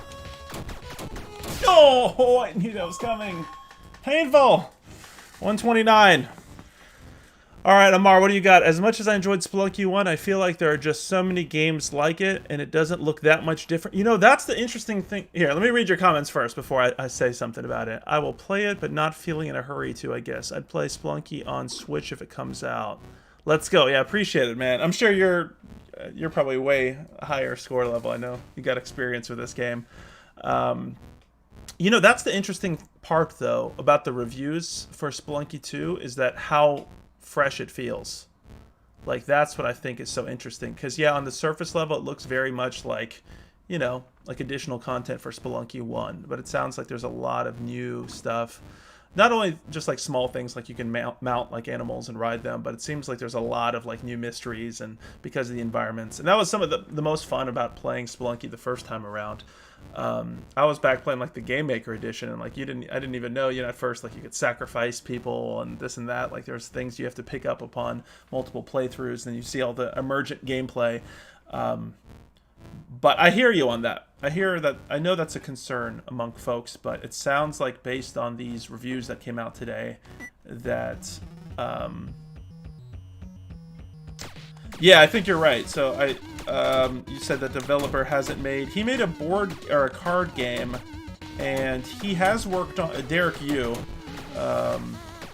who should always deserve a shout out on the indie side of things, because he's also the founder of TIG Source, an early destination. Still in the forums, we should say, are still used right now for people to release a lot of their indie games. So he was kind of, I think, one of the most influential early people.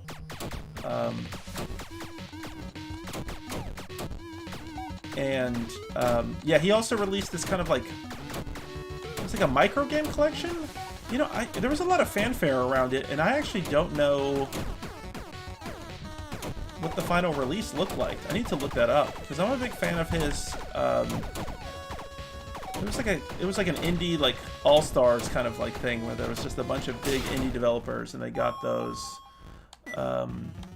Yeah, I know you definitely know this stuff. I know, Amar, you're a huge indie fan yourself, so yeah, a lot of folks I think now don't remember how influential that was.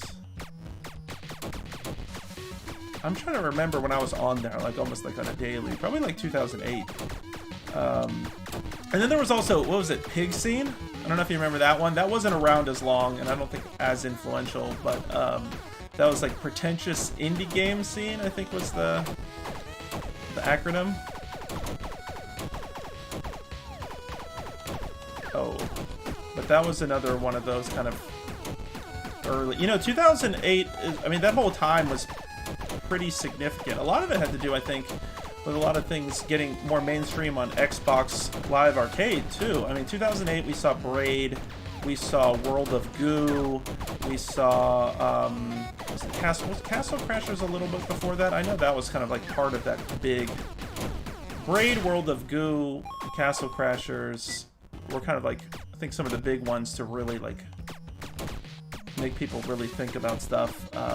Fez was, of course, kind of big, Super Meat Boy, but those, I think, I would say were like a wave afterward. Brave and World of Goo, and I think Castle Crashers especially as well, like, should be given a lot of credit for. It was bound to happen anyway, I would say, but especially with digital distribution, but those games, I think, definitely deserve a lot of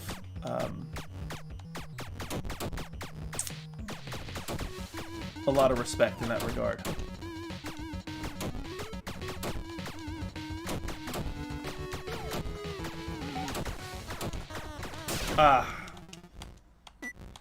Alright. How far have you got on this, Amar? I'm curious.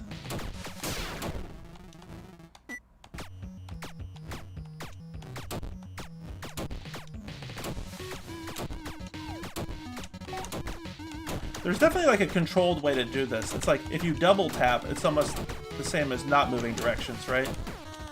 It's easier said than done, but just like double tapping, like a quick double tap, and then you move.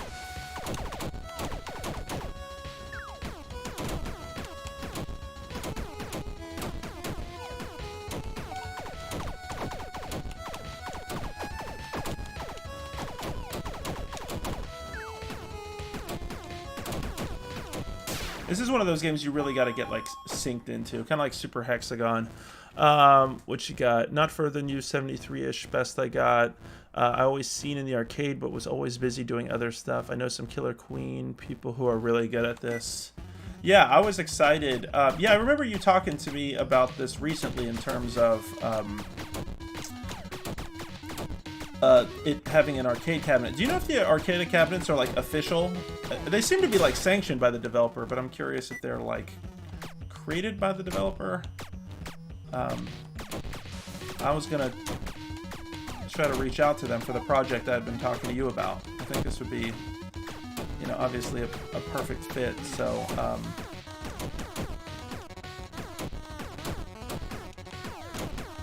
would love to figure out how to make that work.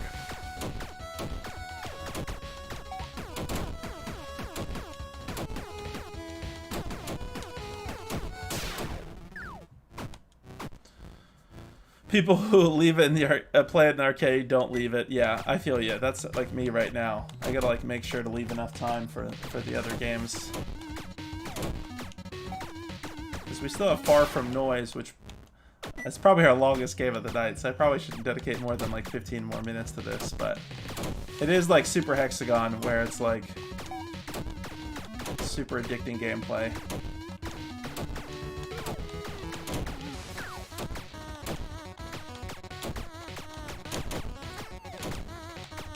You know, it's funny because we talk about this and Super Hexagon being like super frustrating, but it really does feel like if you can get into like a zen-like state, you know what I mean? Just like as corny as it sounds, to like be one with the game, it can be like oddly soothing, and it's much easier that way. You say, the game dev has yet to play the arcade version because he lives in England. Oh, okay, interesting. They have several, I think, arcades where I saw the, it's out, yeah. I should reach out. I think when I'm certain, I think 2 of the 3 developers for the 3 games we have posted today, were liking this on Twitter. I'm pretty sure one of them, I think the first actually, is the developer of this game. Matt Glanville? I love the little touch about them generating character names. Thank you, Glux.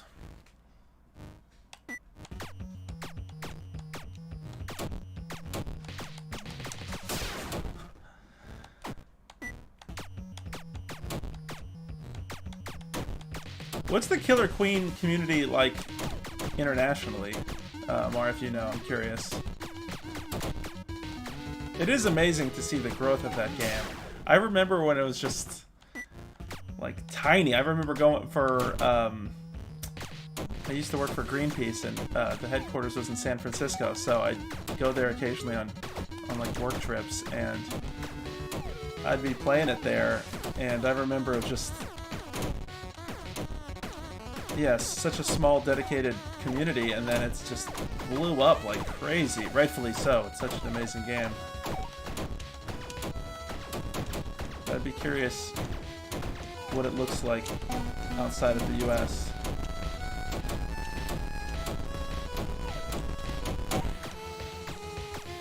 I feel like for that part right there, it's almost better to not pick up the power-ups for your score. Ah, damn it. Alright, so where are we at? 129 was our highest so far.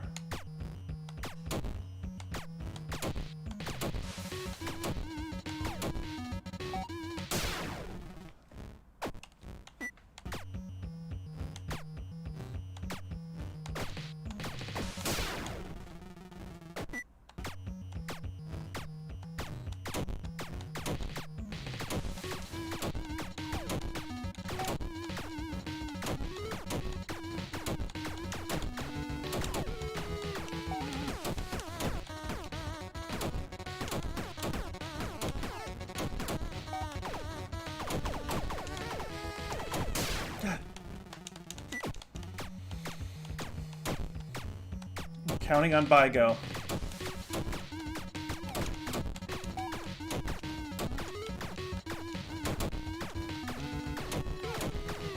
This makes me think of The Last Starfighter.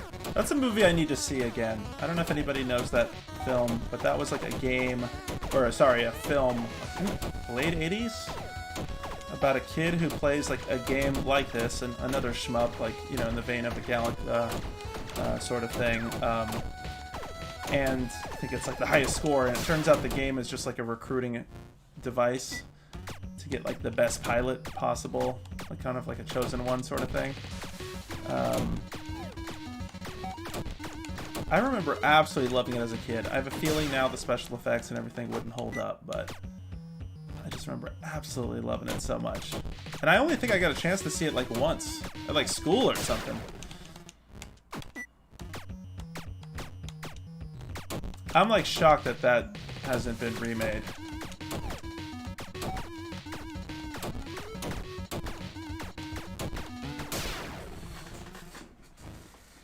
All right.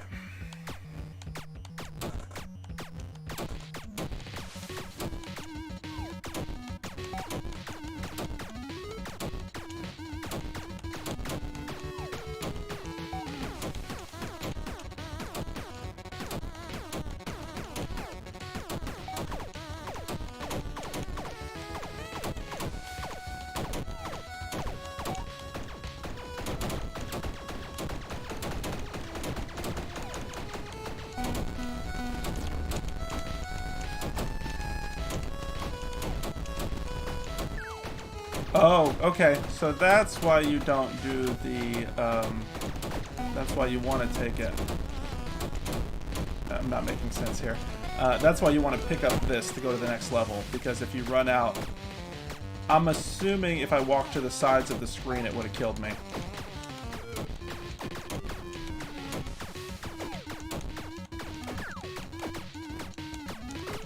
That makes sense. So you can take the risk for your score. Oh, what was that? I wanted the blue.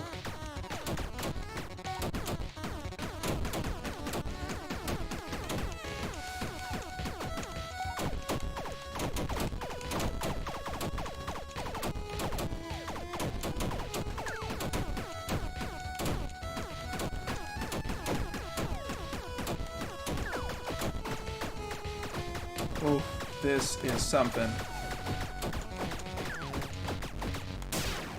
I shouldn't have taken the risk. I was trying to be slick. Okay, well at least I beat my score. Yeah, I was trying to be slick and see if I can like slide underneath there. Didn't work out.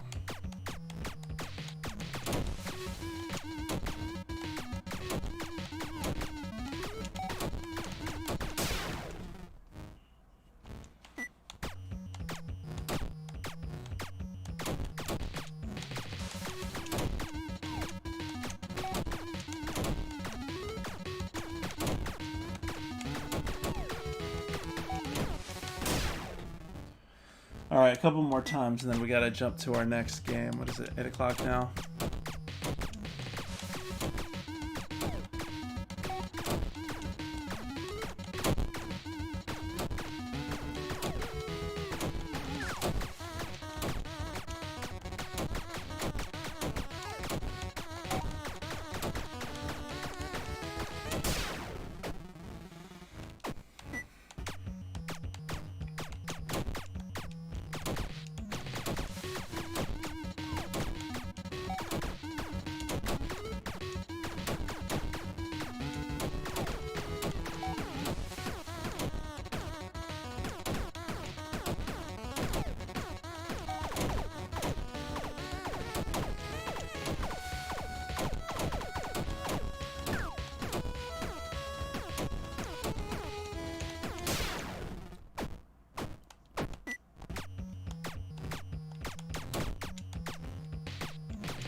Ooh, taking some risks here.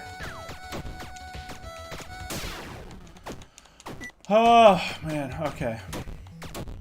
Yeah, this game keeps you addicted. I think, what is it, 153 current high score? We're going to keep going a little bit more.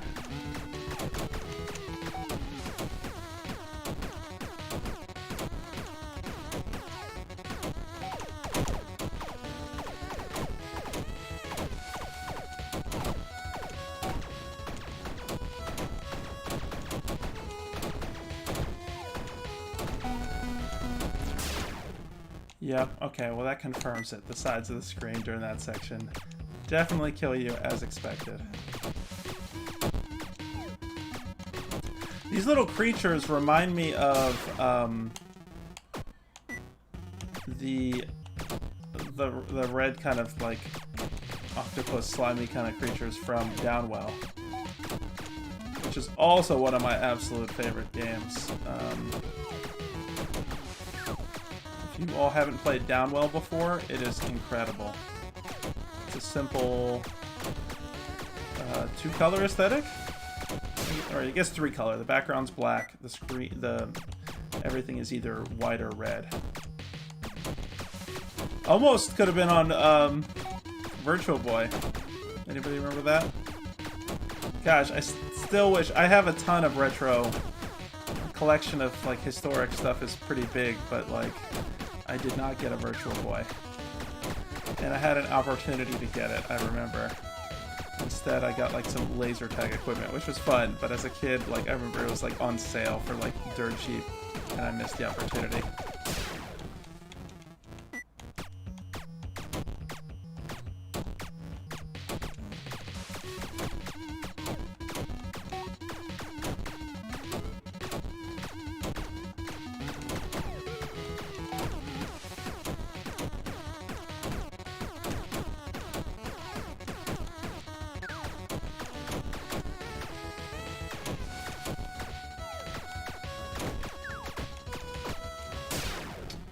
Yeah, if they're like right in front of you, there's no way you're gonna get them.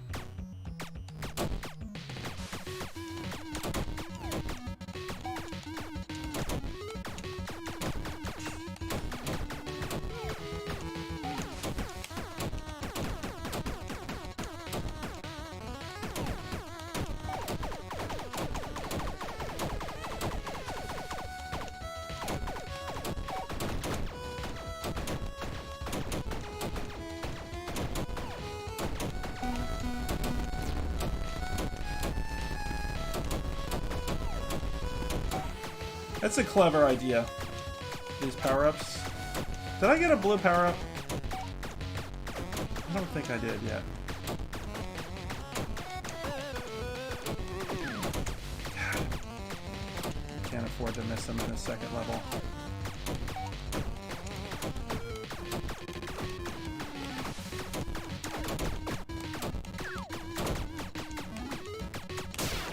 Damn it. You did us proud, Toop. You did us proud. Alright, Keth, let's see what we're doing here. I'm definitely feeling skills improving here.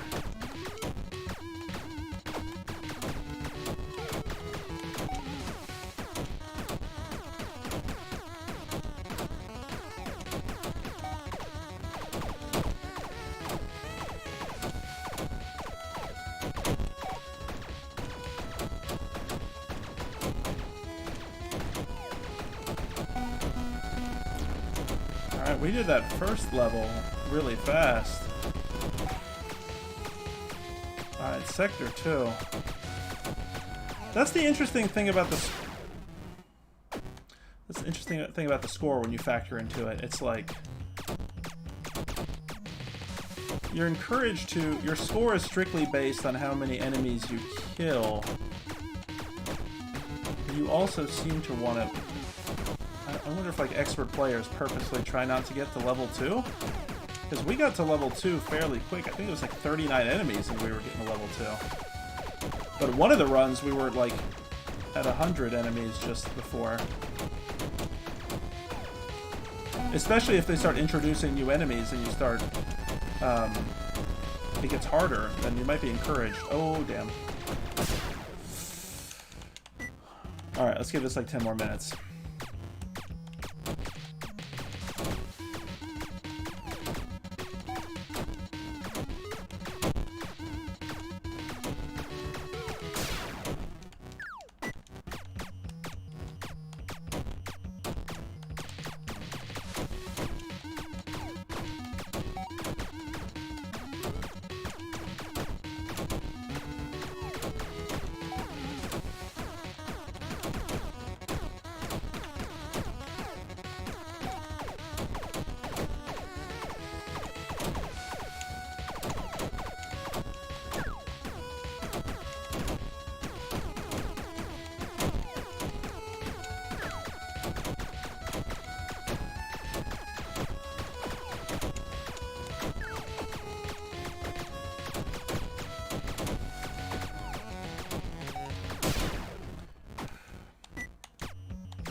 Okay.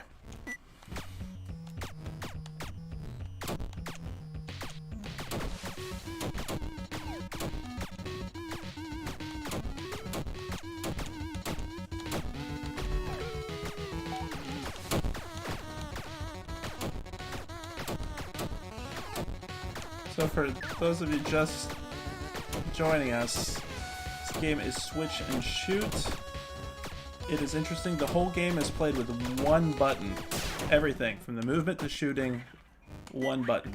So literally, that's why the Switch and Shoot name is, because every time you switch your movement, you're also shooting. So if you want to move left and right, so I just constantly move in one direction until I press the shoot button. So you'll see, you'll go off the side of the screen like this. So far I'm getting pretty good at it. I got my high score right now is 153.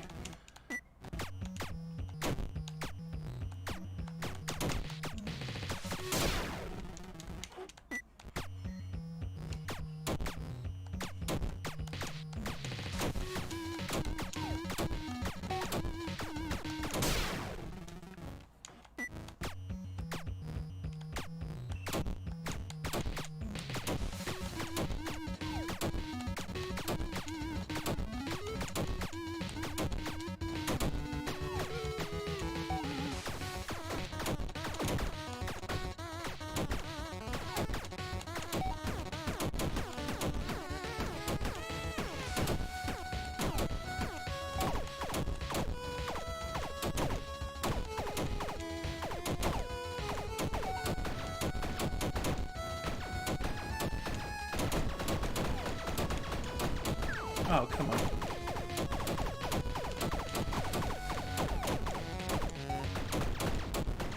Yeah, it looks like if you miss it, you might actually, it might be worse if you miss those power-ups, because it might actually lower your meter.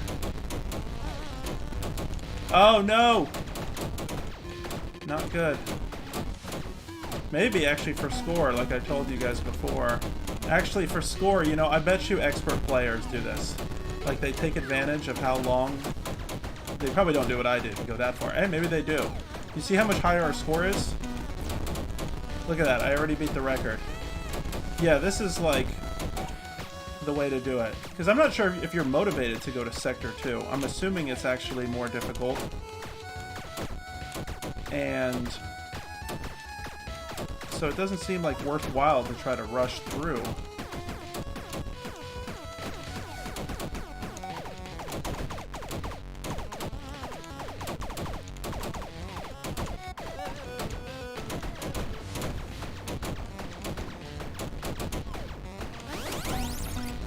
Got a shield. Alright, level 3. Oof. Thank goodness for that shield.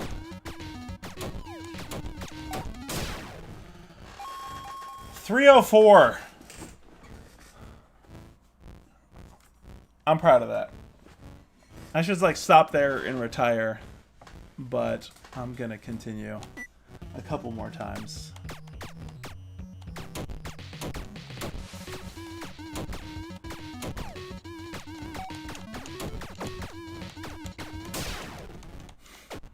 Alright, one more time. I should have retired on my 304.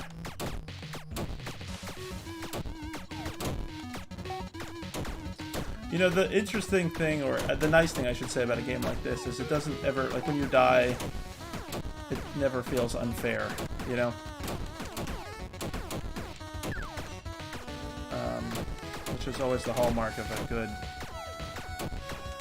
good game like this, where you only have, you know, a single life.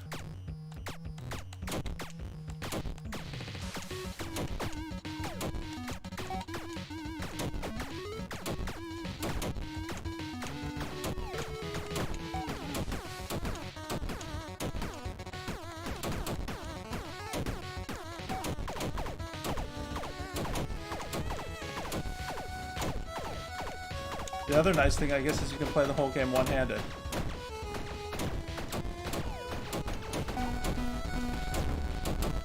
Alright, I'm gonna try my risky maneuver here. I'm not gonna pick these up on purpose.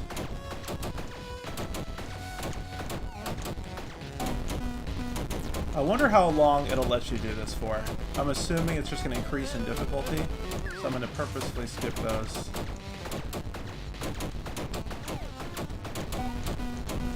Maybe the oh, you know what? The sides of the screen. Do you guys see that? The sides of the screen are coming in. All right, so I'm gonna pick it up.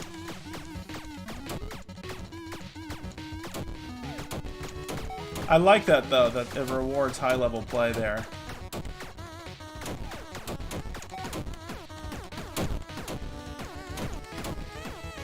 So what's our current high score? 300 something, early 300s, I should say, and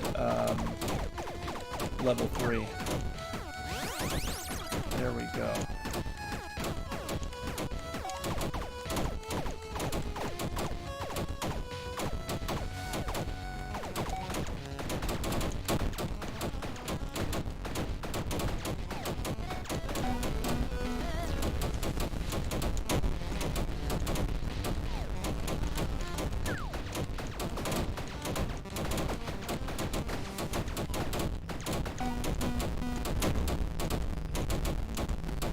It also, but that's the wild part, because the walls close in, it also means the enemies close in further, so you're actually more likely to be able to hit them as well. So I feel like the best people at this game probably are those who really take the risks. It's like the Galaga double, what was the trick where you let the... 381! Alright, one last time. The Galaga trick where you let the ship abduct your ship purposefully so that you can, you know, get that double 2-ship bonus or whatever. You can have 2 ships firing at the same time. I remember as a kid when I learned that, my mind was blown.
Hey everybody, we are back.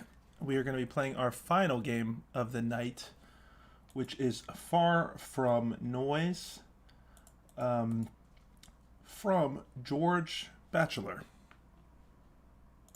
So we're going to start that right now. Here we go. Hopefully this will connect. There we go.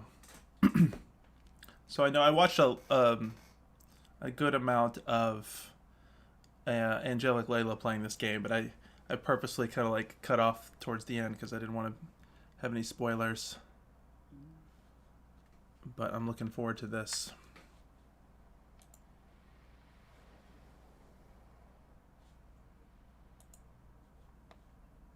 Turn up the volume here a bit for this game.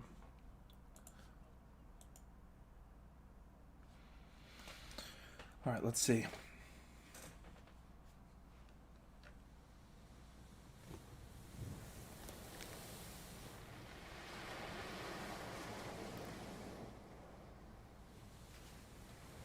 Hello? That's a bad situation to be in.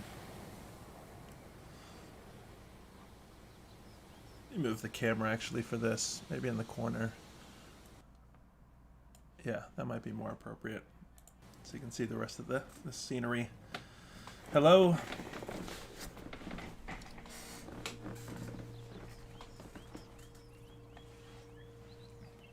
I don't think I'm gonna honk. I could push that car. Oh god. It's right about the tip.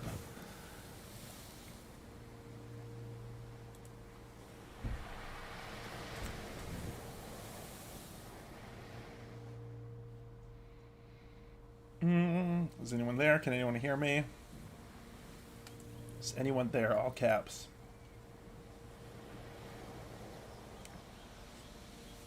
Right.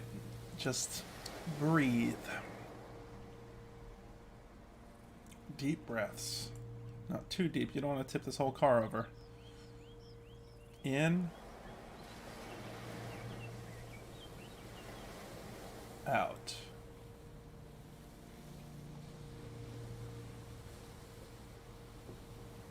No sudden movements. Things could be worse. I was surprised watching Layla play this that this game's actually more comedic than I think I was expecting. You know, the trailer makes you think, which I think it is going to be, like this kind of philosophical, reflective game, which it again, it is, but the humor level surprised me. Things could be worse. They could be. We could be on the bottom, right? In that water right now. It's just the cliff. It's probably not even that steep anyway. Who am I kidding? This is it. Well, I didn't want to go down completely this path. But okay, it's over. Just like that.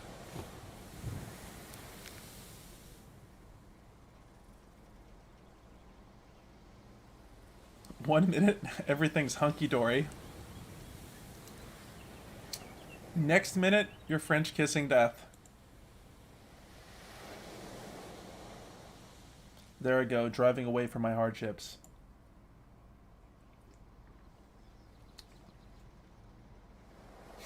Goodbye life, goodbye problems, farewell hardships. If I do this, will I just fall off? Okay, I guess I don't choose yet. I'm driving by the sea, I'm invincible. Look at yourself. Let's do this. That's life for you.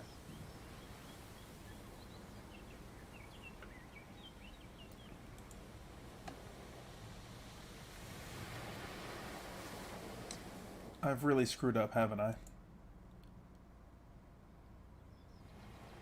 Right. Come on, old. Name the car. Don't name the car? Yeah, sure. Name the car. Carlos Laura Mala. Let's do Mala. We've been through worse than this, Mala, my rusty steed. Wait, have we? Oops. Is this the worst thing that's ever happened?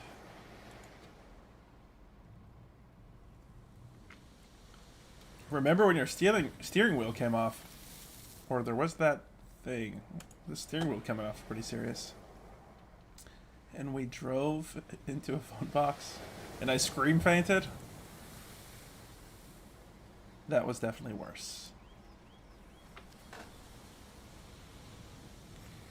Was it?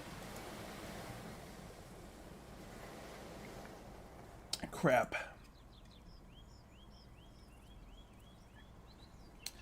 This is actually it. The worst thing.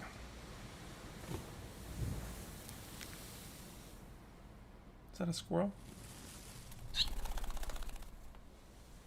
I'm curious, how did this happen? How could one person attract this much disaster? I can't even escape to the coast without plunging into an abyss. What's wrong with me?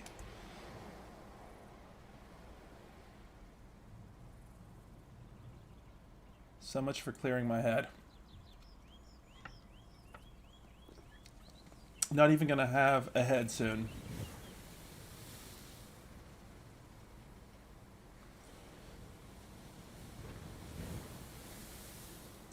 It's just me, you, and the plants, Mala.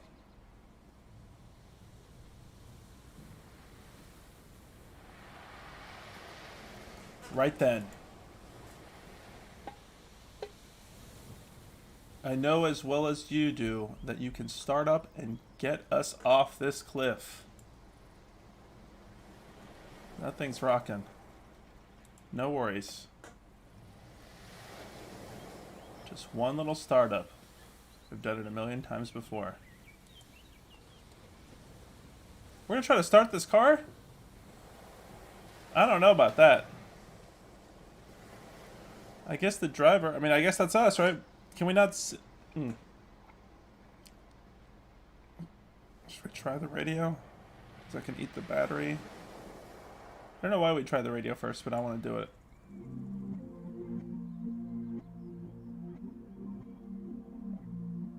Oh, I want to keep this station.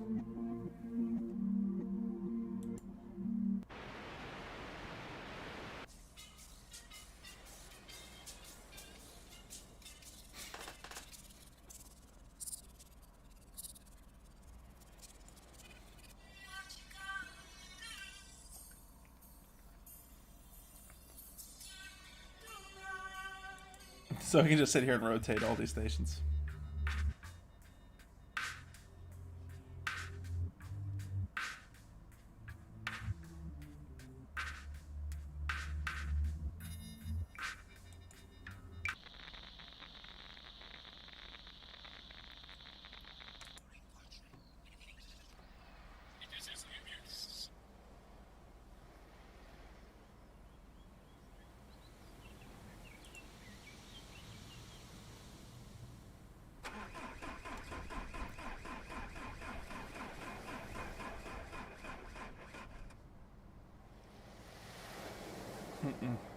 Not happening.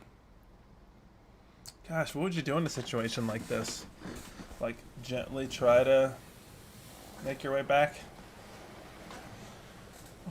When the wheels are tipping?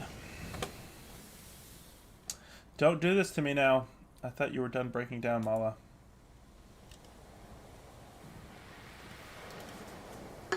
I can't afford to wait all night this time.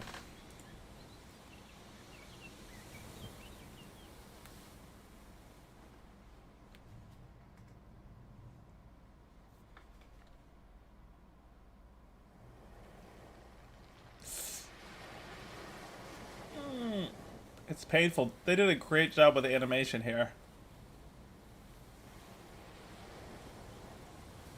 Or just in terms of, you know, capturing, I should say, that whole, like, tipping point. Uh-oh. You see the camera shifting, the wind?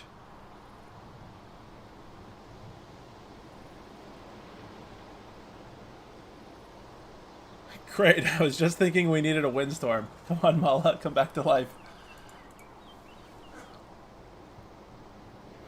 Wind, be kind.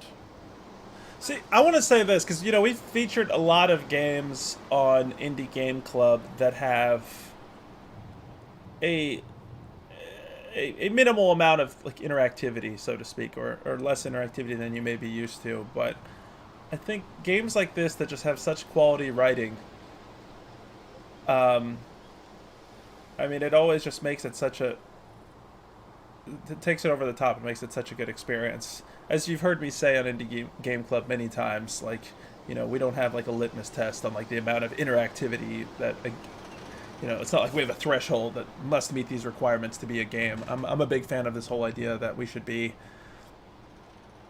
mixing in interactivity in all of our kind of art forms. And if we call it a game in that case, so be it. But I love experiences like this. Really well written. Wind, be kind.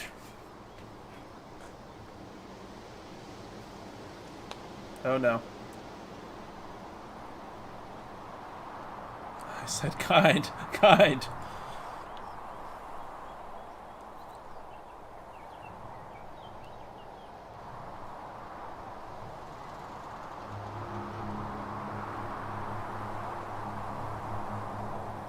Uh-oh. No, no, no, no. Crap. Oh, God. Is the butterfly gonna be the last straw?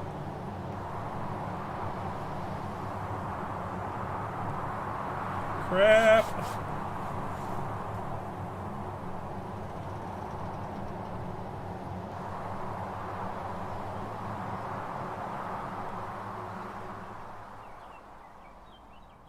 We made it. Holy God. I got these lights flashing, by the way, still from when we were playing SEWER RAVE. Wanted the whole vibe. But I actually like them. I still probably look like a teenage dreamer with all these lights and all this stuff, but hey, it actually I think works.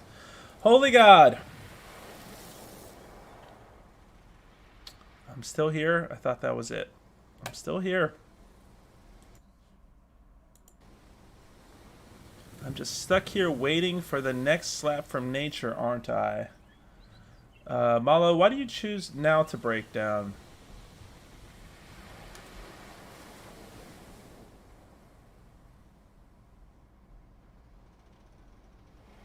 Like, is that it? An engine failure? A passing breeze? That's it. It all stops. That's it. Everything just done. Over. Deciding to come here. Waking up every day. Like the littlest thing. I'm so inconsequential, it's not even funny.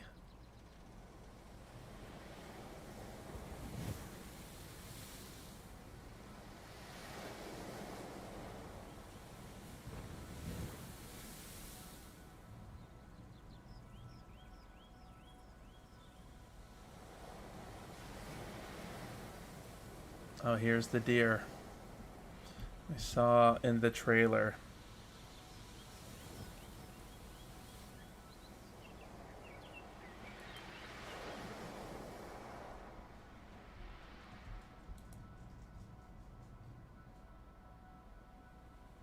Yet another thing edging me closer to my inevitable demise. Look at those antlers. I'm a paper crane waiting for a breeze.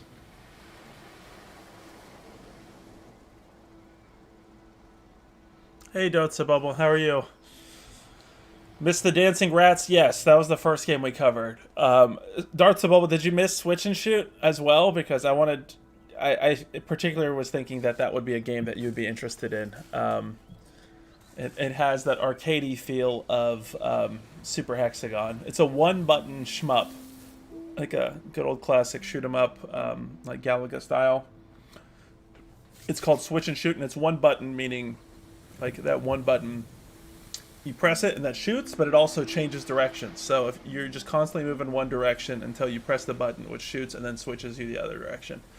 I think you'd really like it. I started to get really good there towards the end, but I wanted to make sure to have enough time for this. But I think my current score is 381, so definitely check that out. We can send some screenshots like we did before. But now we're playing Far From Noise, which if you're just tuning in, you haven't really... I mean, you missed some cool dialogue, but you can still catch up, like, story-wise. The whole idea is, as you can see here, the whole game takes place in this one scene. Our car is just right on the edge of a cliff. And we've just seen the deer being introduced. So it's more so, up until now, just talking to yourself and just thinking about how you got here. And we don't really have any answers to that question, though. I bet it's deciding whether or not to smash me into oblivion. Okay, enough hysteria. That's not helping anything. Try to keep calm. Get it together. We can get through this. Just gotta keep calm. So we can get through this. Deep breaths. I bet it's friendly. I'm 97% sure they don't eat humans. 96%.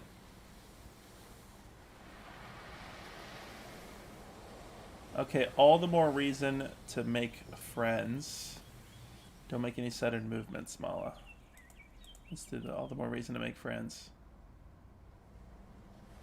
Greetings, dear. I wish to make peace with you. Can you hear me? Let's talk to the deer.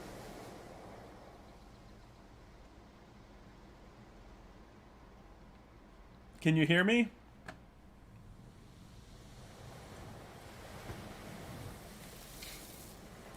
Ahem. Can you hear me?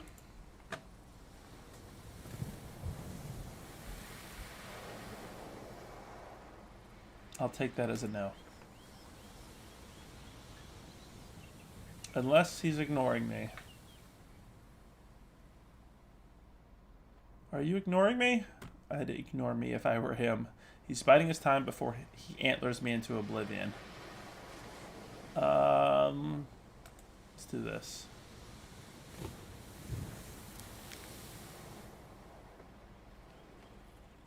It moved.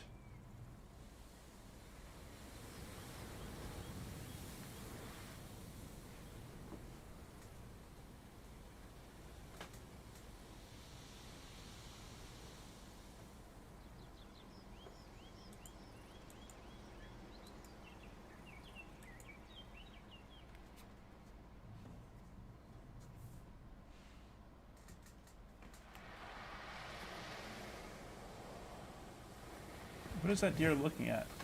What are you looking at, deer? I'm gonna keep talking to it. Fetch help, friend.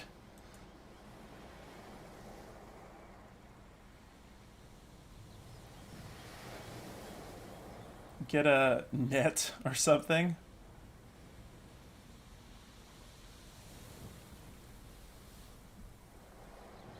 Or a robot arm. Or a magnet, a giant magnet. There you go. Yeah, what'd you do in a situation like this? You get people to hold it? I don't know. Or what are those people who pull buses with their earlobes? Oh, yeah. That is a thing, isn't it? Or a family of eagles.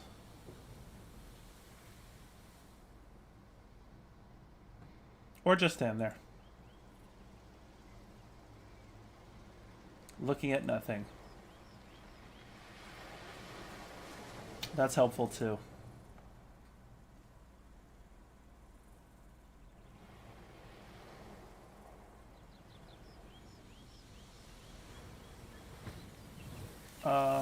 What are you doing?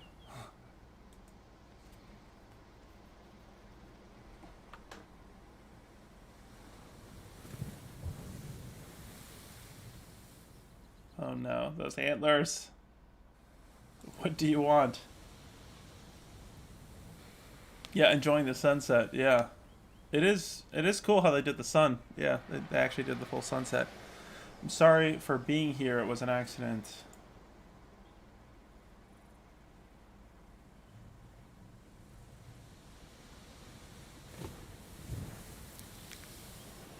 Can you help me?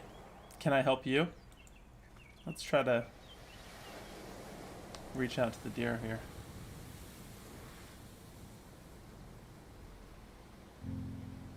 Perhaps the deer can talk. Whoa.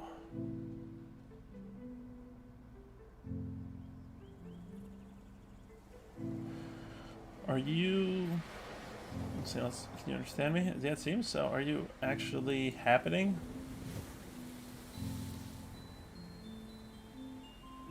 There are none happiest in this world, but those who enjoy freely a vast horizon. There's no way you are for real.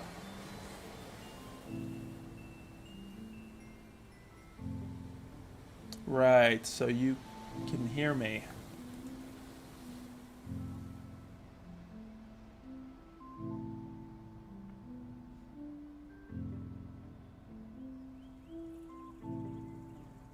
I can. Holy God. Well, my mind melted sooner than expected. This can't be real.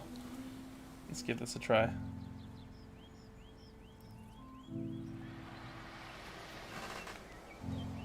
Sorry, 1 second, folks. Let me check this message real quick.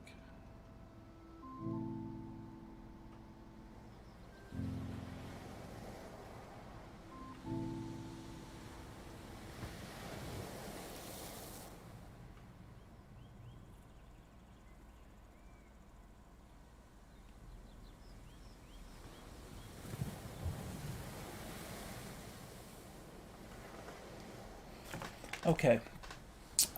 It's lovely to meet you, Stag. Pleased to make your acquaintance. The feeling reciprocates. We've met on a significant day, woodland boy. Significant how? I'm glad you asked. Such a civil conversation in a time like this. Today I've decided to go insane. Is that so? It is so. And how did you decide? Decide what? It's simple, really. Decide what?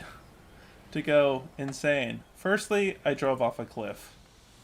Secondly, I talked to a deer.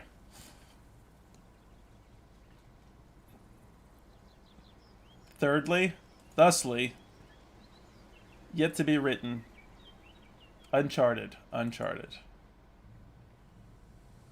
The vast unknown in which I befriend an elk, and then die. Not an elk. Sorry. Or what were you saying about horizons? There are none happiest in this world, but those who enjoy freely a vast horizon. I don't think this qualifies for freedom or happiness. What? Yeah, can we get an elaboration? Is something wrong? What's your point exactly? Just one more time? I'm not sure I can feel free or happy right now. Yeah, what's your point? Your soul is free to follow the flow of the ocean's tide. Free? My car is balancing on a cliff face. You've got a funny idea of free, my host friend. You are alive. Yeah, for now. You have an ocean of possibility before you. You mean the ocean, the literal ocean. Well, you have both. But the feeling of looking deeply across an ocean there is no parallel. The pulse of the tide. The sigh of the breeze. Captivating, elusive horizon. You have simply been gifted an anchored perspective. Fortunate, I would even say. I admire your optimism. I really do. But it's too late for that. I've already checked out.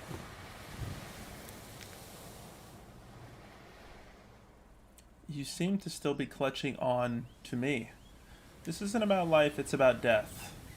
Only just. If you are alive, that is enough. That is all. Alive or expired. Well, then I'm in limbo.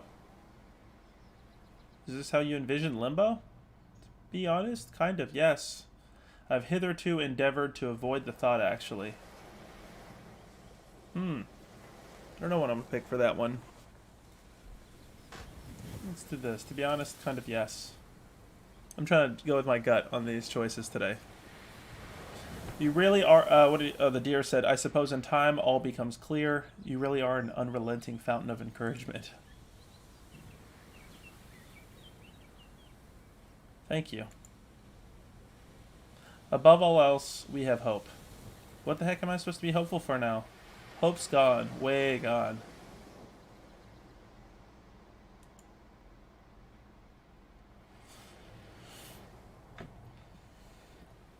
Getting out of your current situation.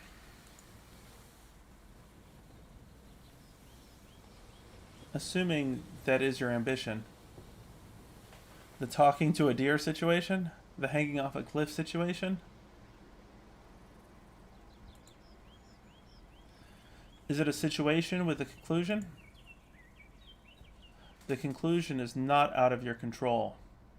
It is hopeless. Can I ask you something? Darth Sebulba saying the Zen deer. I like it. Yeah, I like this too. Isn't it? What do you think, Darth Sebulba? You've been participating in Indie Game Club from the beginning. What do you think in terms of this as it compares to a lot of the other kind of so-called visual novel like genre? I'm really liking the writing here and liking this kind of philosophical breakdown. Am I actually balancing on the edge of a cliff? Am I hallucinating? That is not for me to say. Or no. Well, are you real?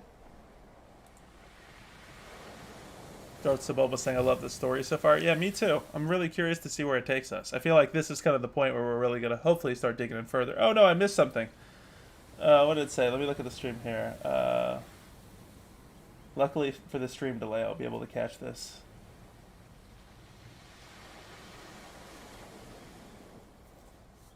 Sorry folks, give me 1 second to literally, I have the stream as well just to make sure it is running smoothly. Alright, that is not for me to say or no. Oh, you already got through that part. Alright, my fault folks, I just can't miss this. I said, well, as far as I can tell, perhaps you are a hallucination of mine. Who can say? Oh, okay. So you're saying none of us could know if we were real? You're not helping, buddy boy. Let's go with this one. Let's go down this rabbit hole. How could you know for certain? When all that you experience is filtered through the lens of your own perception. Going back to philosophy class in college here. That was my major. My mental state is quite fragile, just so you know. Well, it doesn't matter, does it? Let's do this. That much I can see. Maybe, you know, let's just not think about dying for a sec. Death. Do not think about death. Or dying. Steer your mind clear of deathly thoughts. I'm gonna pass out, dear. Do not think about the rocks below. Focus instead on the sky, the birds, the waves. Rocks? This is horrible. This deer is trying to help, and it's just making us realize death is upon us. Worrying will not help you here, but what will? It's helping. Can you not see how soothed I am?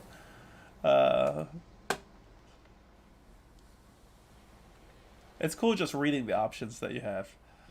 See, that alone makes this kind of rather interesting versus just the typical just click, or just watching this as if it's a movie.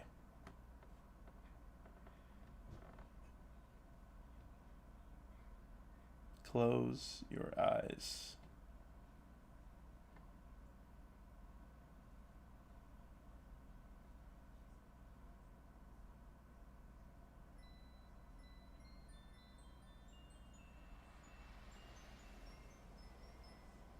Inhale deeply.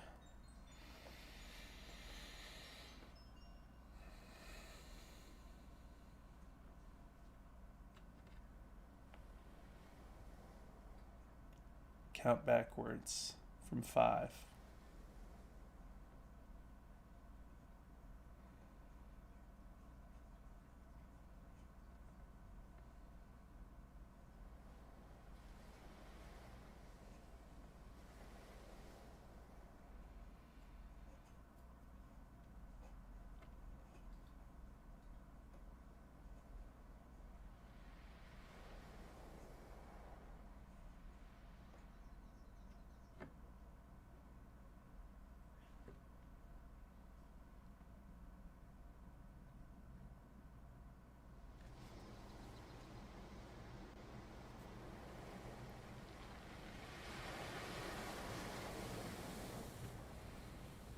Okay, that did help. Yeah, let's go with that. Make sure my nose ring isn't falling out here. There we go. You can gain clarity and perspective when you slow your thoughts to a glacial pace. Now, what are you going to do? Just sit here, somehow drive back to safety? Just sit here for now. Sitting and waiting for something to happen to you. You will undoubtedly wait for quite some time. I've got time. You might not have all the time you think. I thought you were making me feel better. At times, a practical approach is most useful. Certainly not always. But perhaps now. Noted and appreciated.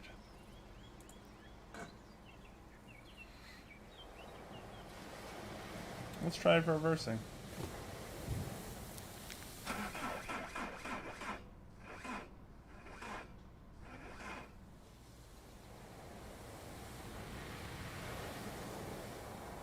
I would like try to pull like, you know, like my seat back like this, right? Wouldn't that help like shift the weight? Just to go like that, right? That should shift the weight a bit. Is that the right thing to do in emergency? Uh-oh, all these lights are on me now.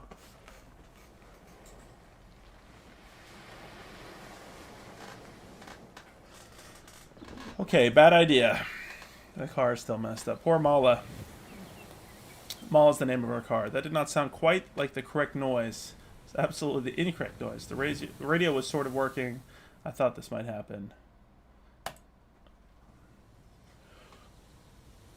What is the problem? The engine is dead. So you are trapped in that contraption? This contraption has a name. It's Mala.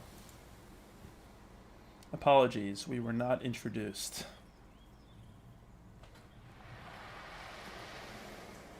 Perhaps coasting so close to the coast isn't so wise.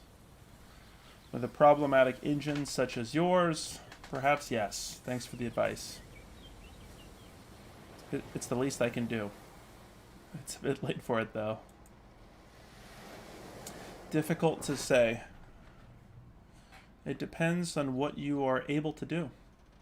Depends on how long I can cling to this cliff. For what? Wait for the engine to fix itself? Wait for the engine to cool down. Time may not be on your side in this case. How long must we wait? Like the whole night? Pretty much overnight. Wow. It's not good. Let us hope you make the whole night. Perhaps you should explore other avenues of escape. Like what? Have you considered getting out? No way, the car will disappear. Well, no. A viable option. I can't step out. I can try to crawl out through the back, right? Easy for you to say you're on the right side of misfortune. You are not a world away. God, I don't know. I'm flipping a coin. Alright, I guess it's worth a shot. Never been much of a daredevil. I'm out. Well, I'm in. I'm staying in. Alright, I guess it's worth a shot. Step out. I don't think this is going to end well, folks. Let's see.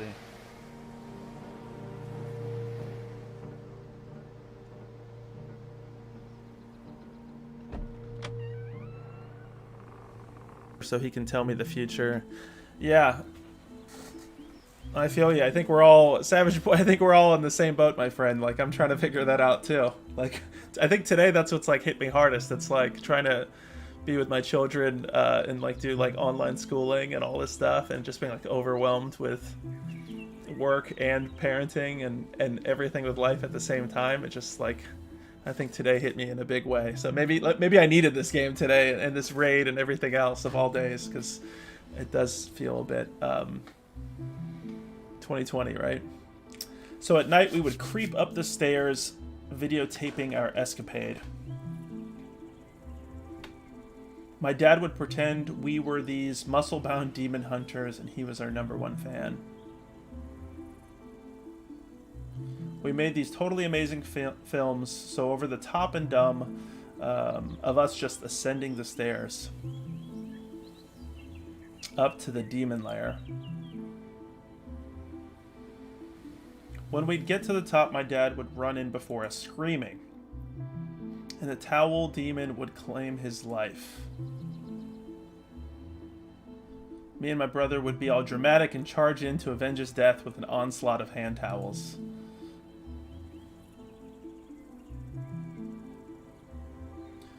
We'd all sit around and try to cut together this grandiose movie of our brave attack.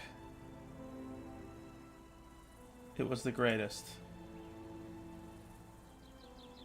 Basically, since then, these memories have stayed with me, and I've loved making videos. And so this is the deer at the bottom. And so your heart is bound to capturing the moments of life. I don't know. I thought so. Not anymore? Well, I was studying filmmaking prior to now. Yes, prior to now. Until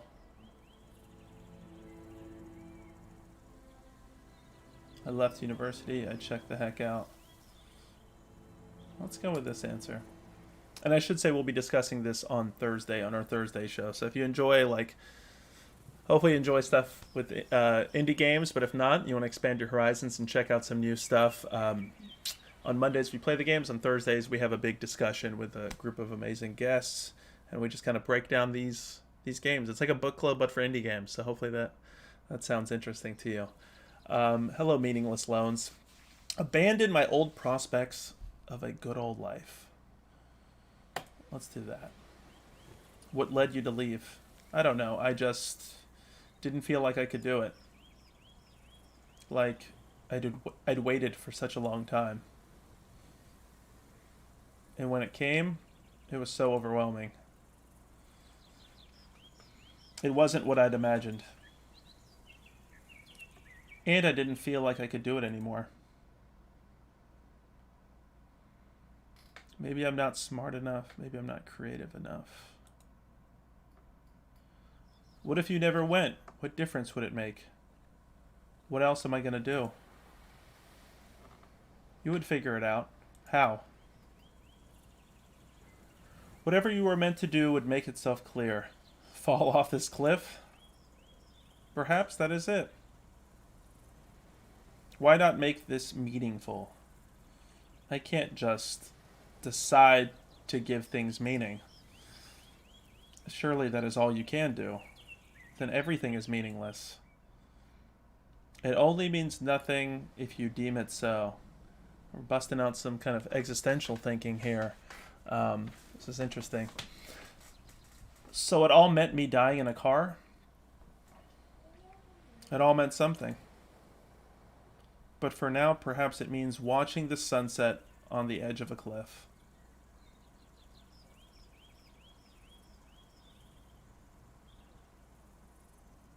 Why did you come here? To see the waves and hope my life becomes clear. I thought if I looked out, I'd feel like everything matters. And does it? I don't know. It does not always work that way. I find some of the most important realizations come not in the moment, but after. In normality, when your mind wanders back to this place, then perhaps you will find clarity in clouded times. Well, if the engine eventually works, maybe I'll find out. Gotta leave it to the memories, I guess. No, let's keep it optimistic. We might be able to get out of the situation. Precisely. Life is not over, I suppose. We still have each other, right? I don't know. Maybe I'll go back to it. Let's do this. That is enough. That is enough as in shut up, or that is enough as in we complete each other. That is enough.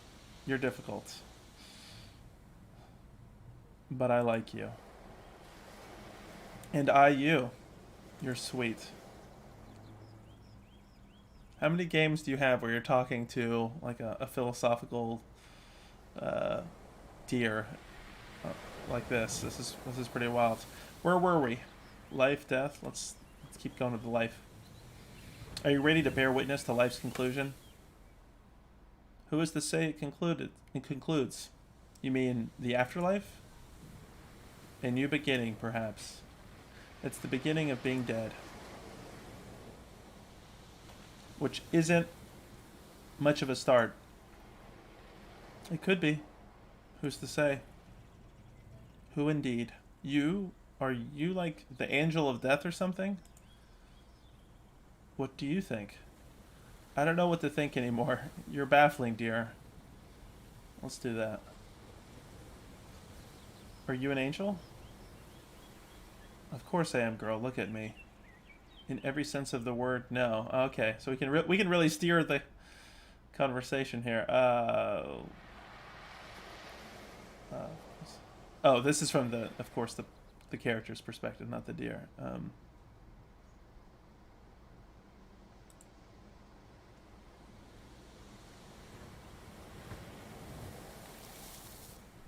Why did you choose this place? Hidden away, lost in space. We used to come out here when I was a kid. I've always loved the cliffs. I used to love it out here. I would count how many faces I can see in the rocks. So many wrinkly, old raisin heads. Chiseled rock dudes. Mostly dog faces. It was funny to me, all these dimpled cliff bros. Just immortalized there, flexing at the sea. There was something weirdly comforting about imagining them there, getting waved at.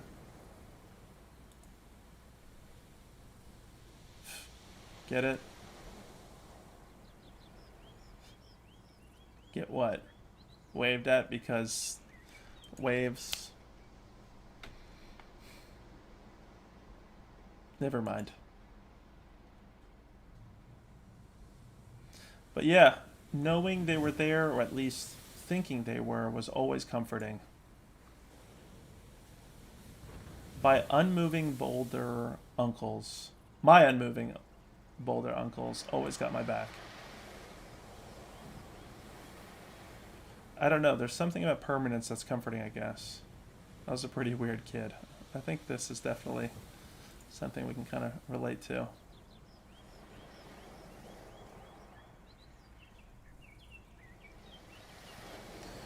Oh, look at that squirrel. I think we saw that squirrel earlier jump in that tree and scare those birds away.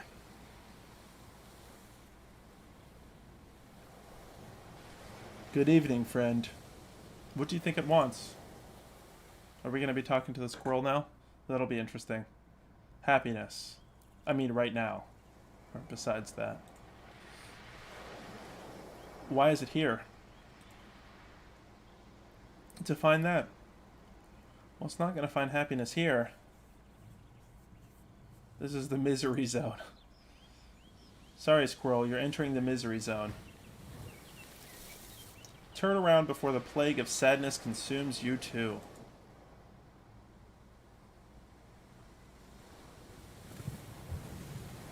You want a closer look?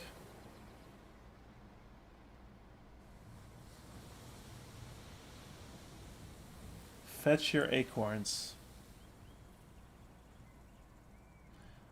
Not long until life finally rids itself of abysmal me. Right, stay back now, squirrel. Do whatever you want. We still got to fight for life, right? Even in a dire situation like this, I feel like we have to still try to keep it going. Now is not the time. I can accept the end from nature, but not you.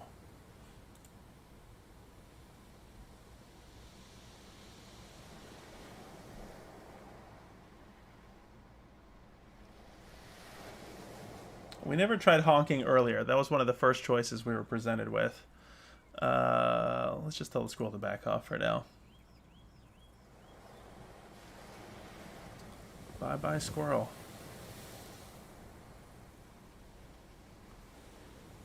Sorry, squirrel. Today is just not my day.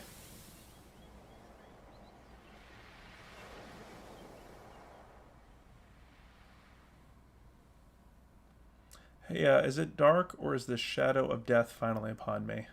When did it become night? Yeah, it has been, like, throughout the story, since we've been on this, fixated on this scene, it has been interesting to see the sun, you know, go down and set. It approached without a whisper, like a midnight ghosty. I didn't even notice. Yeah, I don't think I had noticed, too. Such a subtle change over time. Oh, man, look at the stars.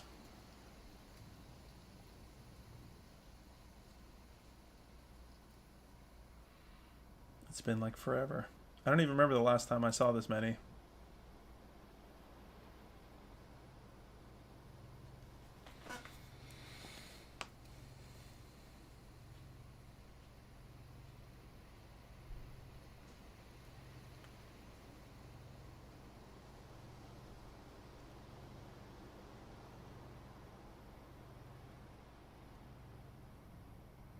You never see the stars? Where I live, you're lucky if you see the moon. That must be isolating. They mean something when I do see them, at least. Any more than choosing to live alone? Let's go with this. In days of absence, I will long for a night sky. Don't you find it a bit overwhelming? Overwhelming? Just looking up. All the everythings. I feel the weight of it, all hanging there. Billions of light beams glaring straight into your soul. Ah, but the stars are here with us, you see. They share the night with us. But why bother? Why should it mean anything? They're too far away to matter. Distance is nothing. They're as much with us as I with you. Think. Does anything offer the same tranquility?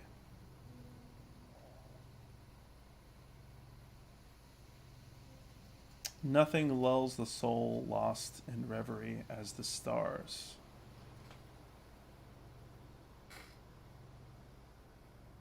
Shards of glitter and glass suspended over us. Yeah, they're beautiful, just isolating. Try this. Focus your gaze on a single star.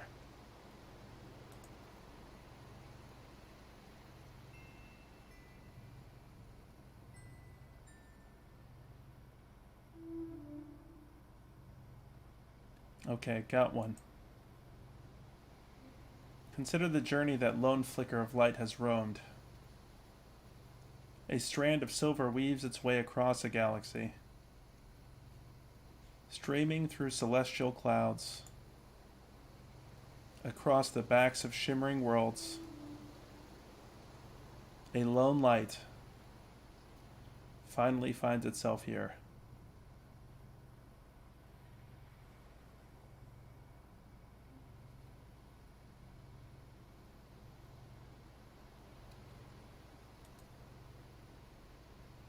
The beauty of the night is its ability to levitate you, weightless, one moment, and swallow you the next.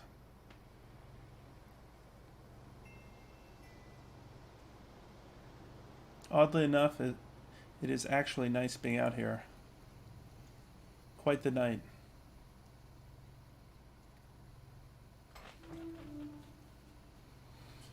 Sure is. Wait, where's the moon at?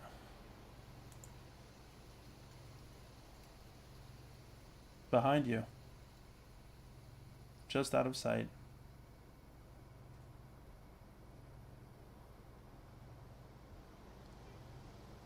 Ain't that just the way?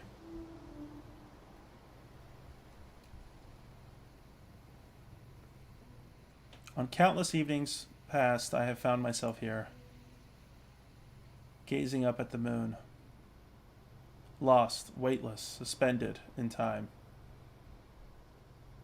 All the while, the stag in the moon gazes back. The stag in the moon? The stag in the moon. You do not know it? I think you mean the man in the moon. The man in the moon? It's all about perspective, I guess, right? Seeing ourselves in nature. I suppose we all see a reflection of ourselves in the face of the moon.